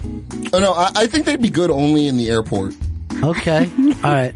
But a knockoff? That's so embarrassing. Oh, my God. Off-brand. Might have been made in China. Gross. Unsafe. Yeah, you know how Trump feels about that. I cannot wait to get to the water cooler. By the way, I like the fact that this one's a blind item. And you know what they say about Chinese hoverboards. You use them, and 30 minutes later, you have to charge them again. Okay, Joe, do you want to go back in the other room? Because it could happen to you. Don't. This movement here wasn't permanent. All right, go ahead. This is another big one, Ron. Yeah. This is it's serious. I'm really excited to see how you will interpret this because it's really it's a tale of psychological unrest. Okay, let's say. So a certain oldies loving Sirius XM personality who also he doubles as a wedding DJ. Oh, geez. Know him well. He's been snooping. He's been snooping the 37th floor. Sniffing people's chairs when they get up. Right? Disgusting. This is worse than Cruz. Yeah, it is. Well, you want us to put the video up? No. Oh, that's awful.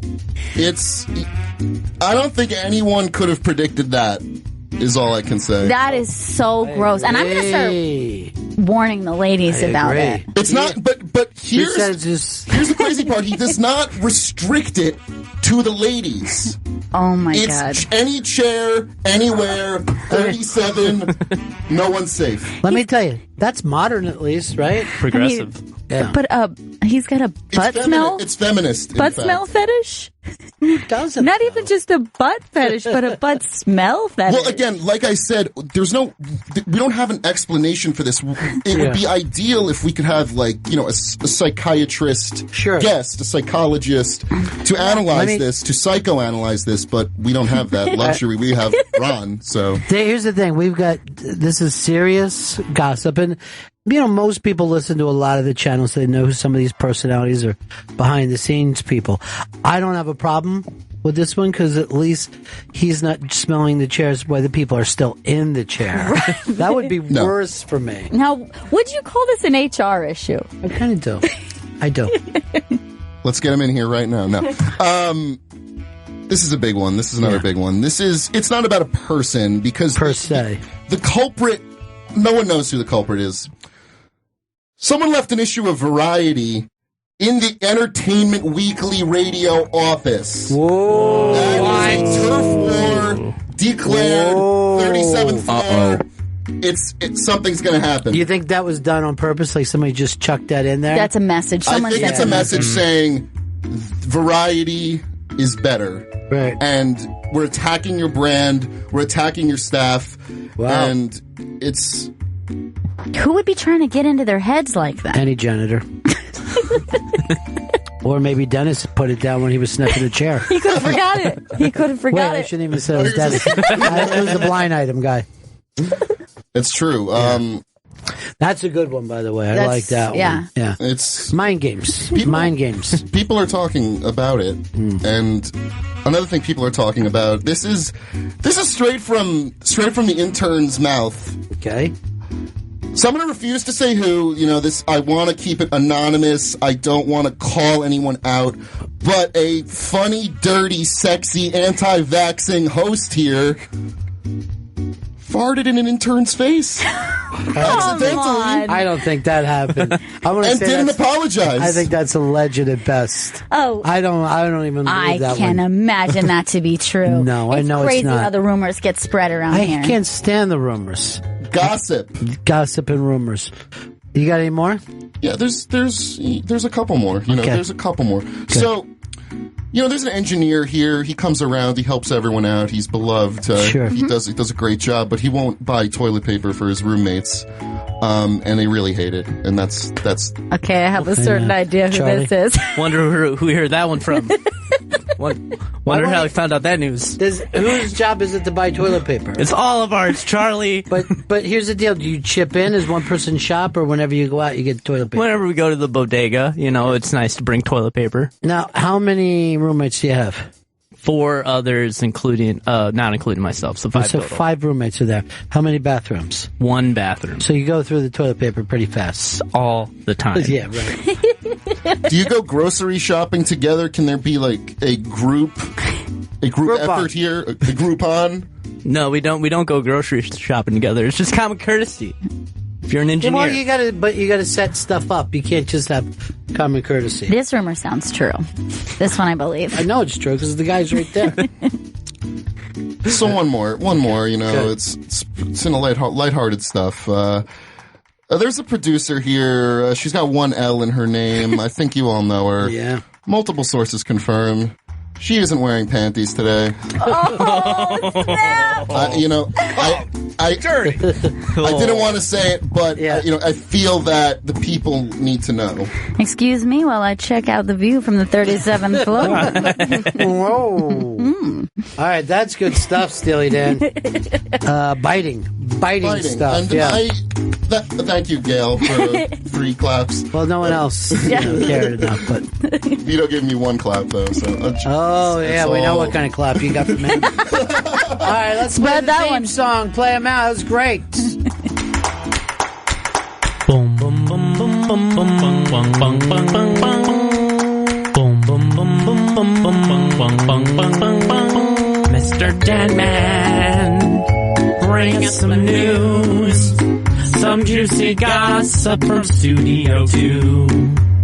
Bring us the tips, like who's out the door. All from the 37th floor. Denman. Yes? Who makes the most loot? Don't have nobody to give us the scoop. Okay. Please, Dan, keep your ear to it. It's the 37th floor gossip. Boom. Excellent. Thank you, Excellent Mr. job. That was great. By the way, people are still sending in stuff. And Liz said this new movie that she loves with Keanu Reeves is the one that he's getting raped by the 2 girls that he picked up. And I didn't see it. I didn't see that. I know Anthony tweeted about it sometime back as he was called hard. Very hard. But I haven't seen that movie yet. I know the reviews on it were horrible. Yeah, I didn't see it, but he's raped in it? Is that what I happens? don't know whether he's raped or he's just touched inappropriately. I mean, I think it's like that Ellen Page movie when you think you're picking up the defenseless girl and then she, is a badass for real. All right, that's it. We break right now. Great job with Dan. And we're right back. This is Bennington. The Bennington Show. Chris Stanley has been pushed to the other room for overly grotesqueness today. There's something you wanted to do? Apologize for? Gail, I will say that I'm sorry for writing the Ted Cruz snot video over and over and over again. It's nice. It's up on the iBank. If anybody, I'm not going to describe it again. Maybe you heard about it earlier, but Ted Cruz somehow ate his own booger during the debate last night, and people still complain about Trump talking about his dick. That's ridiculous. Why did they go after Trump hard last night, though? They do not want him. They don't want him. And meanwhile, look at the other option. Yeah. He's eating B words. Boot Scoot Boogie. That's who they want. Ugh. Disgusting. Do I need a scissors to open this? Let me try, because I have nails, so let me try to. I have a knife. Oh, barely. Do you really? Barely. You needed nails for it. I have to take a couple Advil because my neck hurts. There you go. Nails hooked it up. Yeah. If you're not wearing nails, you're not doing drag. That's true, though. You know? That is true. You had a little story that you wanted to tell us about on your way to the best show. Oh, my God. I had almost forgotten it because it was such a weird, disturbing thing. So I have to rent a car to get out to his studio, right? And I get a zip car. And so my man and I are driving up to the tunnel. So it's like the Brooklyn Battery Tunnel. Mm-hmm. And so we're approaching, and there's someone in a car in front of us, and it's just before the toll. And they're kind of like slowing down to almost a stop, just crawling along. And that's crazy traffic that's coming off the BQE there. And they put their hazards on. And I'm like, what the hell is going on with this person? This person's crazy. And I say, get away from her. She's a nut. She's a nut. Drive around her. Something's going on there. And as we pull around her, she pulls her body out of the car and her hand goes up in the air and she goes, no, stop, help me. But we're flying by and I have no fucking clue what just happened. It was the most terrifying thing. Like the way she was screaming, it was like either someone in the car was having a heart attack or she was like kidnapped and in danger. But that didn't really make sense because she was calling from the driver's side, hanging out the window. And I was so freaked out, but we were going so fast that if we had slammed on the brakes or done something, there wasn't any way to get out. You're coming off of, really busy road. So I immediately grabbed my phone and I dial 911. And it is the worst experience trying to explain to these people a situation that is difficult to explain because I don't know what kind of help or what kind of assistance she needs. And this is maybe like the second or third time in my life that I've had to call 911 because I was like the first person on the scene of an accident or I saw something going down. And it is always the worst experience. This woman picks up the phone and 911, what's your emergency? I explain exactly. I'm approaching the Brooklyn Battery Tunnel. This woman needs help. I had no way of stopping to help her, but you need to send somebody over. I start to describe exactly where I'm coming off. This person does not know, and she's just going, so it's like a bridge? I'm like, no, it's the Brooklyn Battery Tunnel. And she's like, okay, Brooklyn Battery Bridge. How are you a 911 operator if you don't know your own city? It was so scary. And I'm saying over and over, please send someone. She seems to be in some sort of distress. She's not quite at the toll booth, so I don't know exactly if she's reached the toll booth by this point. And I'm trying to explain it. And she's like, okay, and so you need assistance? No, I don't need assistance. I'm trying to explain to you, this is the exact location of a person who needs assistance. I tried to go over it 10 times. I'm already out of the tunnel by this point. I'm speaking to this woman for so long. I go, okay, you've got it. She says yes. I hang up the phone. I'm like, whew, boy, I hope someone's there by now. 5 minutes later, my phone rings and it's like a blocked number. So I'm like, okay, this is them saying we got someone there. I pick it up. They're like, yeah, this is 911 emergency. You called? Yeah. And what was the emergency? I go, is anyone on the way there? Did you hear anything that I said? She goes, yeah, like the woman you spoke to didn't get all the information. So I'm just going to go ahead and get the information from you. I'm like, Jesus Christ. God. I go over the story again from the beginning. From the beginning, I start all the way over. I get she doesn't understand what the tunnel is. She doesn't know which tunnel that means. You should I'm like, just said, just send someone now. Send a hearse over now because it's a fucking dead body. She's dead by now. Another 5-10 minutes goes by. I'm like, I hope that woman got it. I get another call and they go, yes, you needed assistance. We don't know what exactly it is that you needed. Again.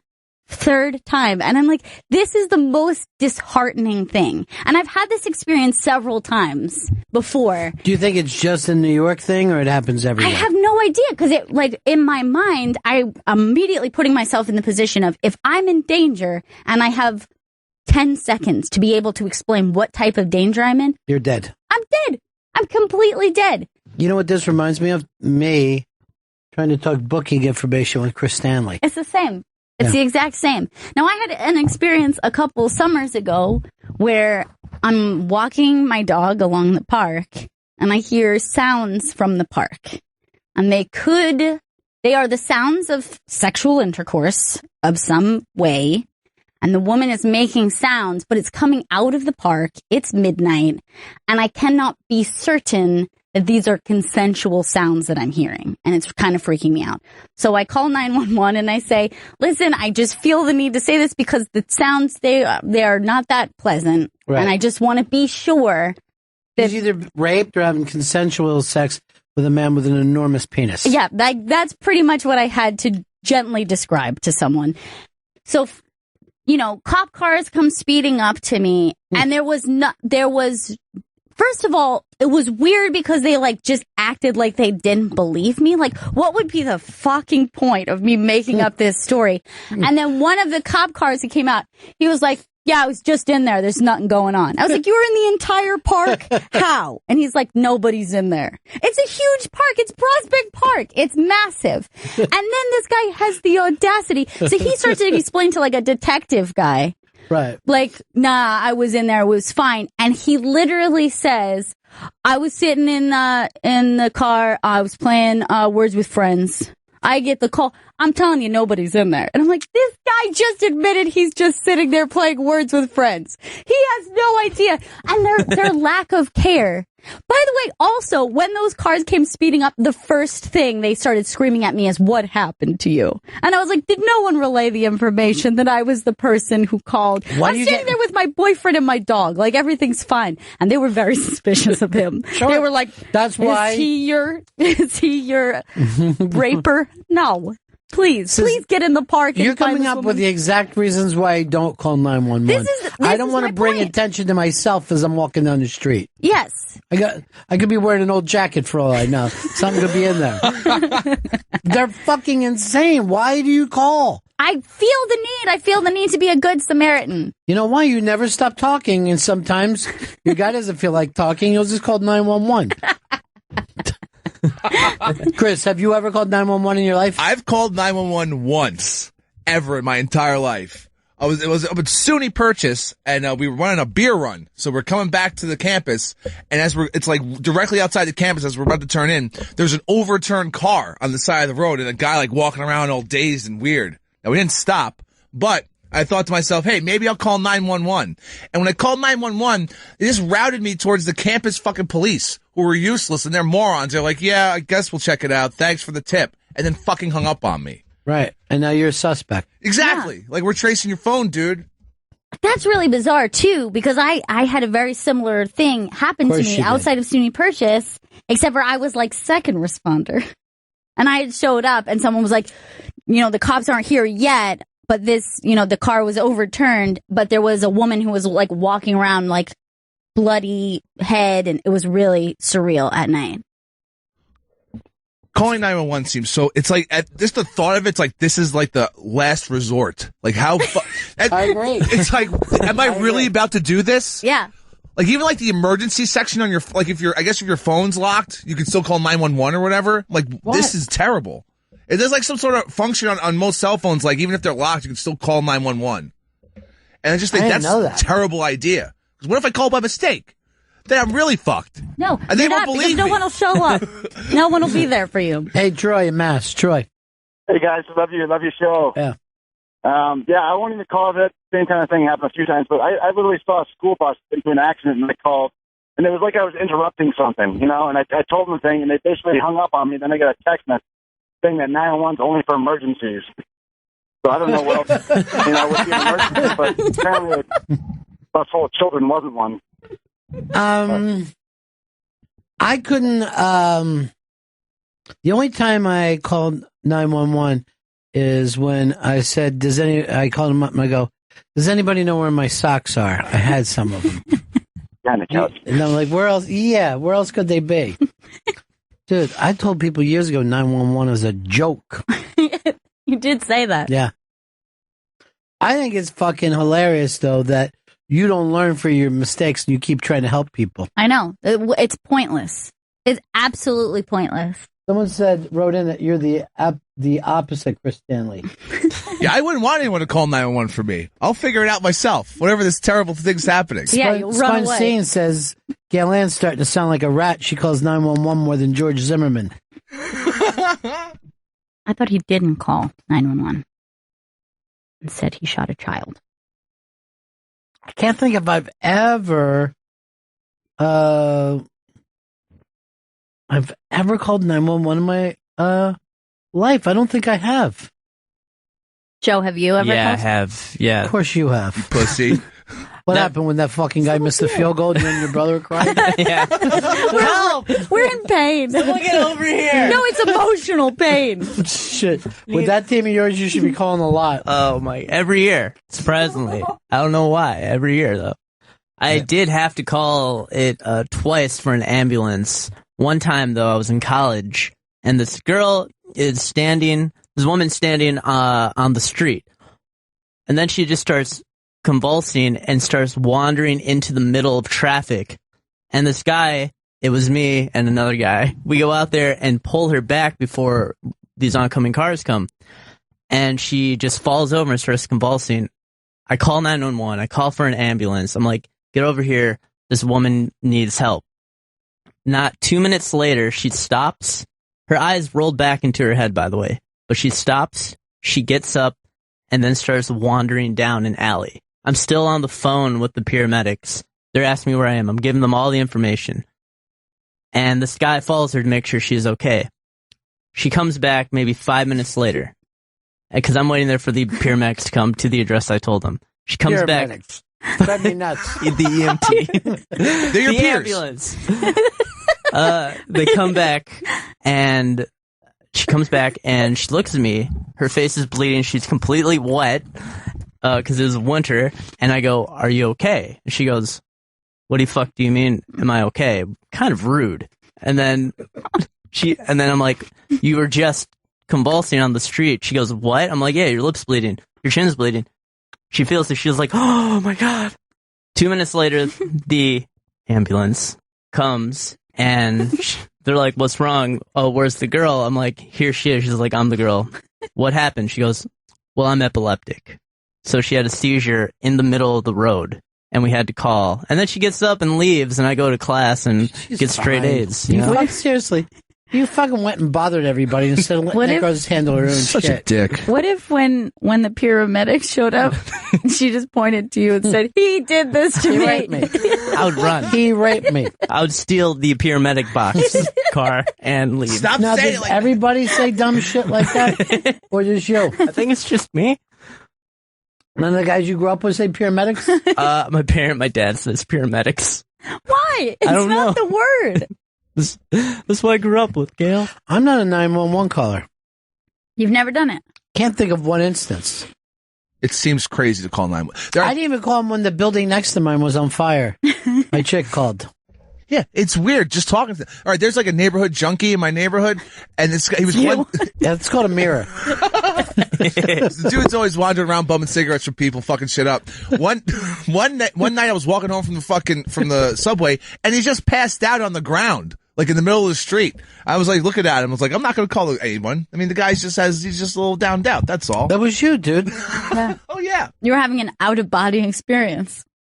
Dude, one time we were younger in the city of Chester, we saw a guy laying on the fucking street, pulled over and checked him for a wallet. Oh, no. God. Didn't even fucking occur. We thought he was just fucked up. But now in hindsight, now that you guys are telling your 911 stories, like, Maybe he had something in there besides 350s and a 20. No need. That guy was Fucker fine. had 170. Yeah. Good fucking haul. 170, 7:30 in the morning, passed out. Wow. Yeah. He was partying. And he had swallowed his tongue, but I didn't fucking have time to get all that. Too busy. Trump is now skipping a major conservative conference. He doesn't want to sit there and have people say mean shit to him. Yeah, just forget it. Yeah. Yeah, they just quit. It ain't worth it. They're going to bully him like Like that. I said to him, president of what? What's the big deal? It's not like you're running for president of Germany or something cool. Yeah. It's America. Yuck. I don't even think we can make America great again. It looks like we're just going to make it worse no matter what we do. We should just start smaller, like maybe with Delaware, and then just go from there. What do you mean go from... Make Delaware great again, and then we'll move on to Maryland. Actually, Maryland. Maryland. Yeah, Maryland. get the paramedics to run to Maryland. Oh, What God. the fuck is wrong with you? Why are you talking like this? You're bizarre. It's the way I speak. You're so much better in the other room. You're less fucking odd speaking when you're over there. The Maryland pyramid. All right. Hey, you know what, Chris? Since you're rocking and rolling and whatnot, plug the next Unmasked. It's going to be a great one. The next Unmasked with Bonnie McFarlane's happening Tuesday, March 15th at 8 p.m. at the Village Underground in New York City. You go to theinterrobang.com to find out how to get your free tickets. That's March 15th, 8 p.m., Village Underground, Unmasked with Bonnie McFarlane. Why don't you point out that it's going to be the social event of the spring? It's going to be the spring fling. I mean, everyone's going to be there. It's going to be fantastic. Hey, you know where everybody goes in Florida now? Port St. Lucie. Port St. Lucie is the number one place for millennial homeowners.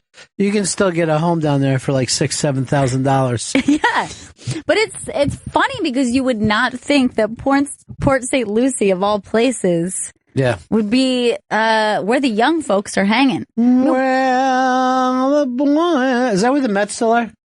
Yeah, the Mets are located in Port St. Lucie. Mets, every spring training, I'd be down there too. No, this is the thing. So when I originally was going to move to Florida before you were born, I picked up Clearwater because spring training was down there. Do you think that might have something to do with it? It's everything to do with it. Like maybe young Brooklyners are like, this is expensive and ridiculous. Games, you watch some games on TV, then you're like, fuck, I got to go down there. I think Florida could use the youth vote down there. Well, it's always been a big mixture between really young people and really old people. It's either you're spring break-in or you're in the retirement home. The only other thing that you have besides that is lizards, who should get the vote because they have that weird little thing that pops up. Oh, yeah. Like a condom underneath their neck. It's boop, boop. Yeah. That's a bizarre thing, like if I think about, the way people see squirrels or whatever. That's how lizards were in Florida. To me, that was a very normal thing. So when people would come to visit, family would come to visit, it would be like, there's a lizard right there. Right. Yeah. They'd stop and run back in the house. And it's like saying, oh, I'm going to run back in the house because I saw a tree. That's how many lizards are down there. They were fun to have around. Like they're easy to catch. And then if you take two of them and then you put them up to your earlobes, they'll bite on your earlobes and then you can wear lizard earrings and they'll just hang there from your ears. What? Yeah. I used to do that all the time when I was a kid. You're lucky to first of all, I feel like slapping for you that right now because I had no idea that you did that. But you're not going out this weekend. No, please. What are you doing over there? I keep track of the agenda and. Oh God! And lizard earrings were on there. What a dope! Hit that. Got what that. A moron to even say such a stupid thing with the biggest scraping noise I've ever heard in my life. Well, that is disgusting. Lizard earrings? No, I got a video I want to show for you. I thought of you immediately because I know you like the Philly people. And this is an 88-year-old Flyers fan, apparently on some local show. But hold on for a second. And yeah, give me some volume. And she's like, let's bring on the old lady Flyers fan. Take a listen to her. I'm the one, by the way, yesterday who said that your bra was bigger than my face. Well, Let me stop it. Do I look like that? Stop it. There was a hat trick, 3 goals or something. So everybody was throwing their hats on. She threw her bra out. Her giant bra. Yeah. I'm a triple D. Okay,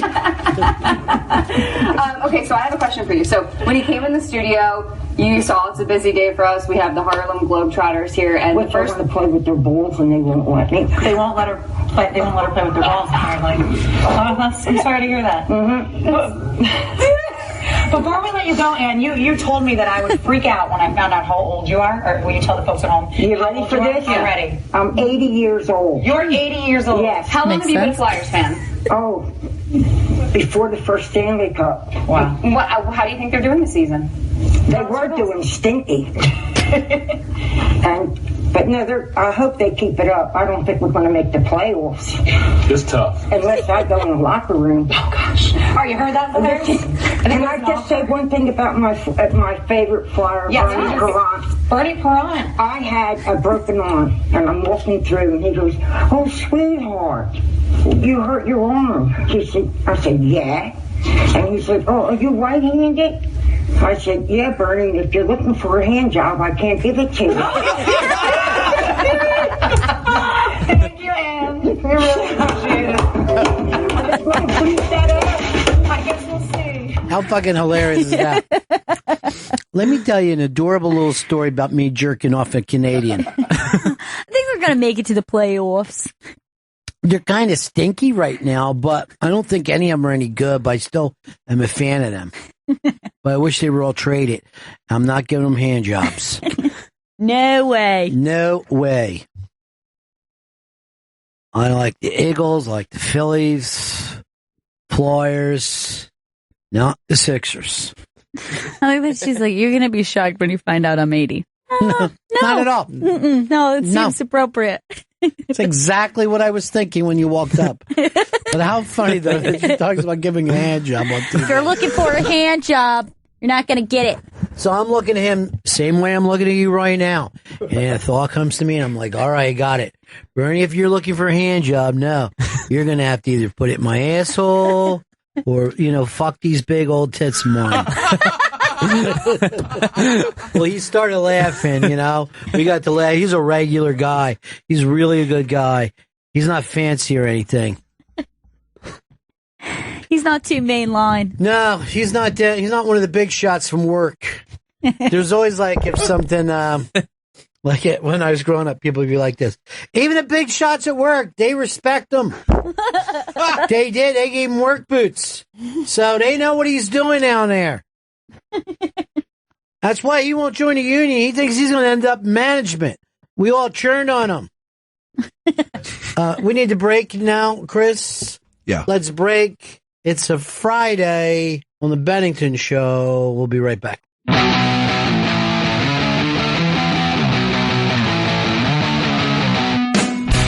Rubio, he's a robot. Little Rubio, lightweight robot. Little Rubio, same old politician, baby. Little Rubio, a liar and a loser.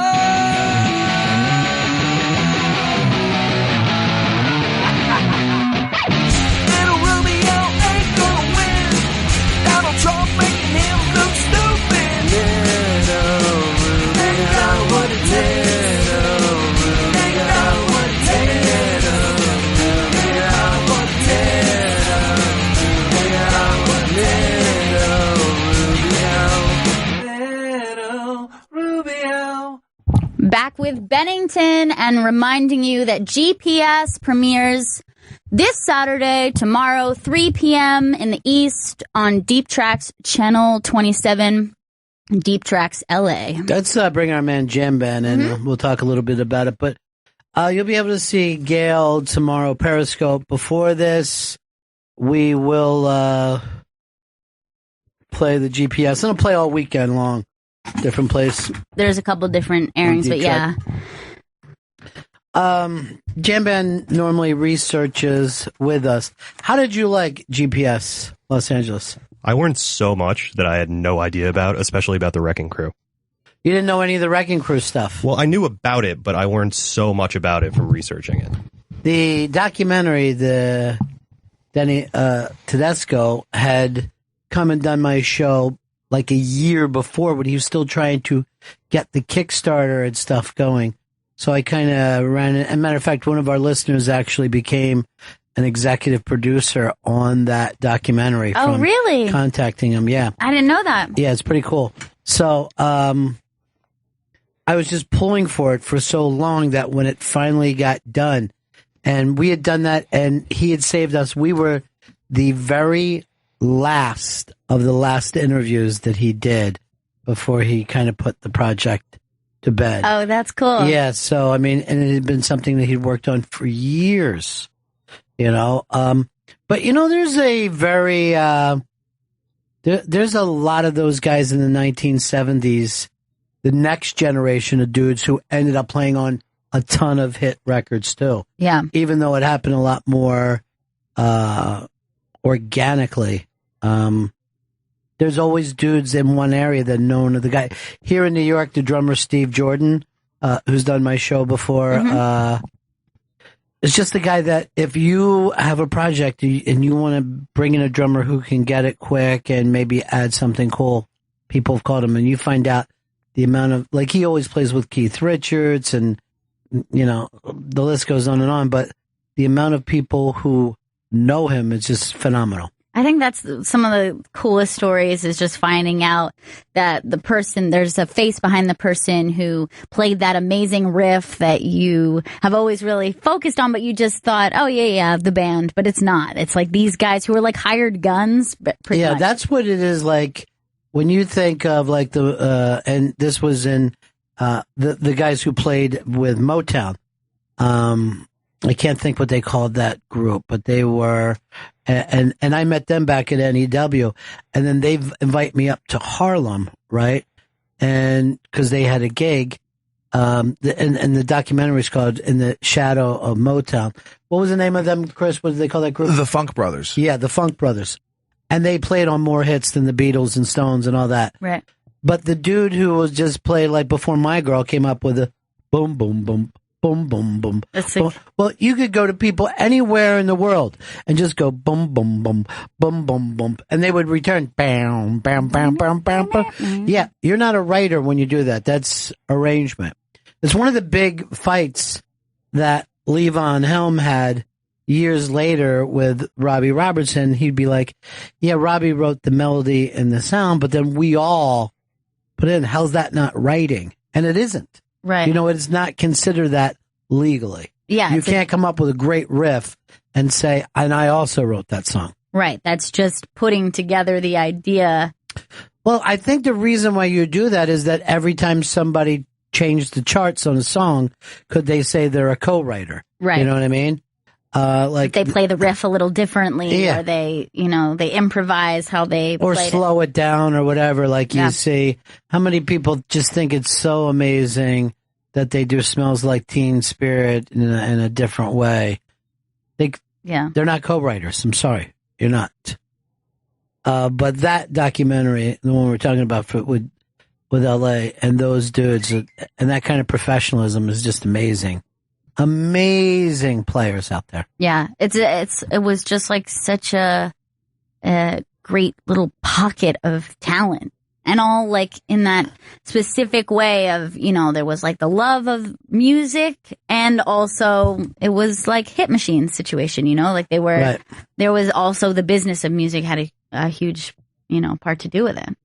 And you know, these are guys that were not party dudes. They were professional musicians. They came in, they laid down the tracks, they came in early, they worked late, and then they went home and raised kids. Yeah. It's a really weird kind of, they treat it like a 9-to-5 job. Yeah, because you know? it's like a skill set as opposed to thinking of them like an artist. It's like they have this craft. Yeah. When normally you think of a musician as an artist, but the way that perspective was, it was like they were, yeah. When I was talking with Cheech and Chong, Cheech was used to date Joni Mitchell like most people in California. And he was saying that he's in the studio and this guy is hired, this bass player, and he comes in, plugs in, lays down this thing. Is that good? Yeah. Unplugs and splits. And she says, that's the dude I want to be in life. You know what I mean? Yeah. That's the kind of gunslinger that would be the coolest to Yeah. That you're just like, you get this little bit of my time. I'm going to take, like, do it one take, do exactly what you've been trying to get it done, and then peace out. Yeah. That's the best. What I thought was so cool when I was listening to the Denny Tedesco Mhm. RBIs and just listening to him talk about his dad and how he would just come in, lay down, whatever, and then he would leave and come home and his dad would never play music, he said. He was like, yeah, I never even heard my dad play guitar until like 20 years That's so later. interesting, because normally you think of musicians' personalities as, you know, they're kind of always playing, or like they're Right. always walking around with a guitar, and they're the first person to sit down and just always be doing that. It's such a specific type of personality. But, you know, a lot of people I know in talk radio are very quiet off mic. You know what I mean? Like, they use their time and their creativity to do it on mic. And then if you go over to their house or something, they're just sitting there watching TV, you know? You bring up a topic, they're like, I don't know. You know? What are you going to do? That's politics. Thought you were a conversationalist. Not really. I get paid for it. I guarantee you, if you ask anyone that doesn't know me at the coffee shop if they think I'm a talk show host, they would be fucking amazed by it. Really? Yeah, because I don't want to sit around and fight every fucking, debate every goddamn New York City political thing like everybody else. Right. I just want to sit there and relax for a little while. Yeah. You know when the city starts to go fucking to shit, right? I'm just like, well, no, when, man? You know? I'm not going to get into it with you. I, sir, disagree. It was Bloomberg. What was, actually, did anyone ever have an easier run than Bloomberg? No. In New York City? I know when he first came in, payphones up to 50 cents and smoking got banned, and that just fucking made everyone lose their shit. Who smoked and used payphones? But that was a long time ago. Yeah, but that's not the same thing of you having to deal with, major crime or the crack epidemic. You don't realize what most New York City's mayors have to sometimes deal with extreme poverty or rapes in the public schools. He inherited the Disney-fied New York. That's and what he took it a little further. That's all. But he did not have a thing where he was even getting called in the middle of the night, Now de Blasio has slashers. Yeah, there's a lot of slashers out there now. And for some reason, they think he invented homeless people. Oh, he did. He brought them in from Brooklyn. They're just like, this all started with him. Really? It's the same amount of homeless people I've ever seen in the city. He is late for everything, like hours. Is he late for this guy? Yes. You don't know what I mean by that, do you? Nope.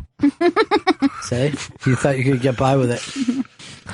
Who's your favorite out of all the 1960s LA bands? I'm going to say probably Buffalo Springs. Whoa, that surprises me with you. Wow. I thought you were going to go a little freakier with that. It's either that or Crosby, Stills, and Nash. And really, it's just, for me, it's all Stephen Stills.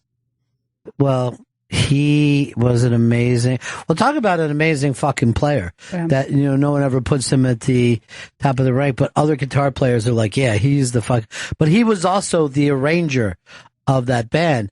And I had those dudes in, and like a lot of times they would write a song and then he would arrange it so differently. And they're like, yeah, that's a lot fucking better. Okay. Thanks. But he arranged everything, and he just, he was really a brilliant guy. All right, who was it for you? For me, favorite band in LA in the 60s also happens to be a great Netflix series, and perhaps my favorite element, Love. Really? Out of everybody? Love. Stuns me because I'm all about the Doors. I know. And there's been, I'm going to say, at least 5, maybe 6 times in my life that I got so obsessed with the Doors that I wouldn't listen to anything else for like months at a time. Really? I would only listen to the Doors because I never have a thing of, it's the Doors and, you know what I mean? Like if I'm in a Doors kick, They I just stay with the Doors for a while. They kind of stand out on their own. Like, I don't think that there is even a group of bands that I would put them with. You know, like I don't even think they were liked or admired by any of the other bands. They weren't invited to any of the big festivals. They weren't invited to Monterey. They weren't invited to Woodstock. They weren't invited to Altamont. You never hear any of the other bands discuss them. It's almost like the way people looked at Billy Idol in the 80s, you know? Right. Yeah, he's there. He has hits, but Billy Idol? Really? Yeah, I don't know. Maybe it was that rock star personality, or maybe that they felt between the poetry, it was pompous. Yeah, they thought he was a little pretentious, and they thought the music was a little weird. They discussed whether or not it was actually rock and roll. Where's the fucking bass player? Right. You know? This is GPS Los Angeles that we're talking about. And we researched it, put in bands, tour out bands. First, we looked at it way too poppy. Then we're like, way not representative enough. Yeah. You know, too much underground stuff.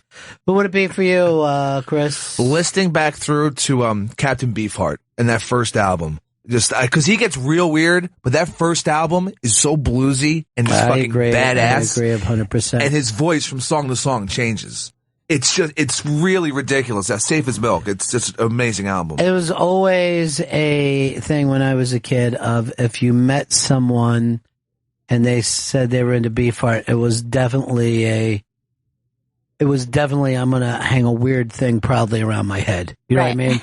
Like, it was always like, I'm one of the weirdos. Like, normally they were an art student or fucking worked at a chop shop and fucking dealt. They were never like a normal, and I never once met a woman who said, I love Captain Beefheart. It's always as interesting to me.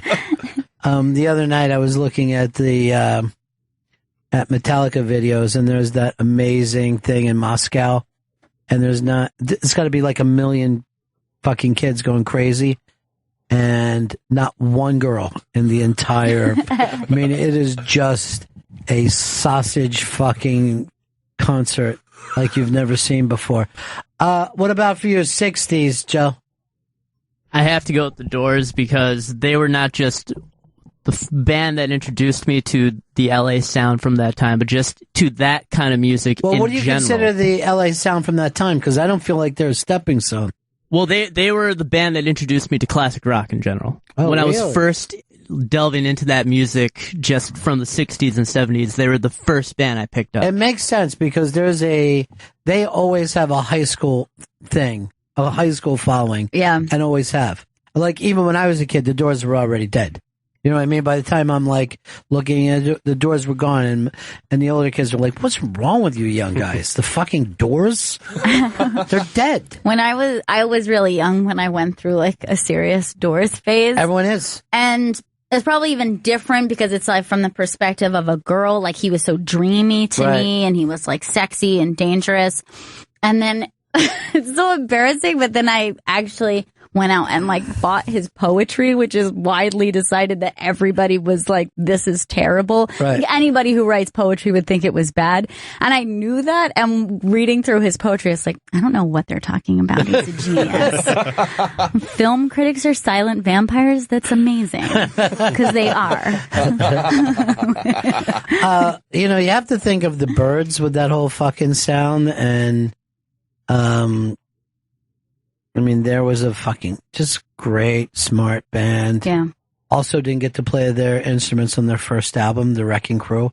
Played on that. When people bust the Monkeys' balls, same thing happened to the Byrds. I think McGuinn is the only one they thought, okay, he's good enough to play on this. That's so wild. That was something, you know, I found out this time around, because I wouldn't have known that about the Byrds. Like, they don't seem like the type of band that would have had. Well, it was the LA problem. It was about being in Los Angeles. You know, there wasn't, before that time, there never was groups of young people. Hey, we're all from the same neighborhood. Let's put out an album. Just no one thought that way. Right. It was like, you have a singer, and we're going to put you with an orchestra, and then we're going to send you out on the road. That was life. Yeah. You know?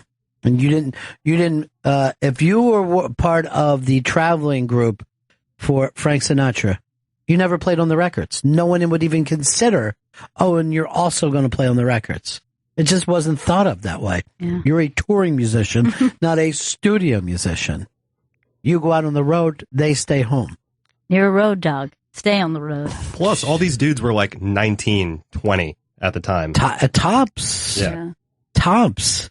And then they were expected to talk about the Vietnam War and whether or not this and that should happen and civil rights. Right. And they're just kids. It's like when kids start to talk about anything today. Like, shut up. Well, you know what it makes me, think of too is, that thing you do when they have to replace one of the guys and they get Wolfman to come in, and Wolfman's like way older than them, but he's actually like a really good bassist or whatever. Yeah. Wolfman would have been part of the wrecking crew that he just gave a call to and said, come on over here. And that's why, if you go back and now that you guys have researched that, you know about the wrecking crew, that they had no real respect for those kids. He was like something snappy. You know, like in real life, the guy that's supposed to be a dick in that thing you do was the only artist in the group. Yeah. Everybody else was just like, hey, we hit like a lottery. Who cares? And they were just as happy playing Captain Geach and the Shrimp Shack Shooters. Yeah. That's not a real artist. Look, when are we getting back to the studio? Shut up. You're ruining this for us. You, the person who wrote and sang this thing. You're the asshole. All right, we got to wrap this one up. Anything we need to plug here today, Chris, before we get going? Bonnie McFarlane Unmasked, that's happening Tuesday, March 15th at 8 p.m. at the Village Underground in New York City. Go to theinterrobang.com to find out how to get your free tickets. And tomorrow, GPS premieres at 3 p.m. On Channel 27, Deep Track. So check it out. Real fast, we're going to have a vote here because Mark Hamill said Luke Skywalker could be gay. Let's just do it quick. Yes or no? Did you ever think that Luke Skywalker was gay? Gail? Gay, yes. Jimin? Straight. Gay. Gay as the day is long. Straight. And I never even thought he was anything but gay. But gay. Get it. Let's call Kashmir. Kashmir, Luke Skywalker, gay or straight?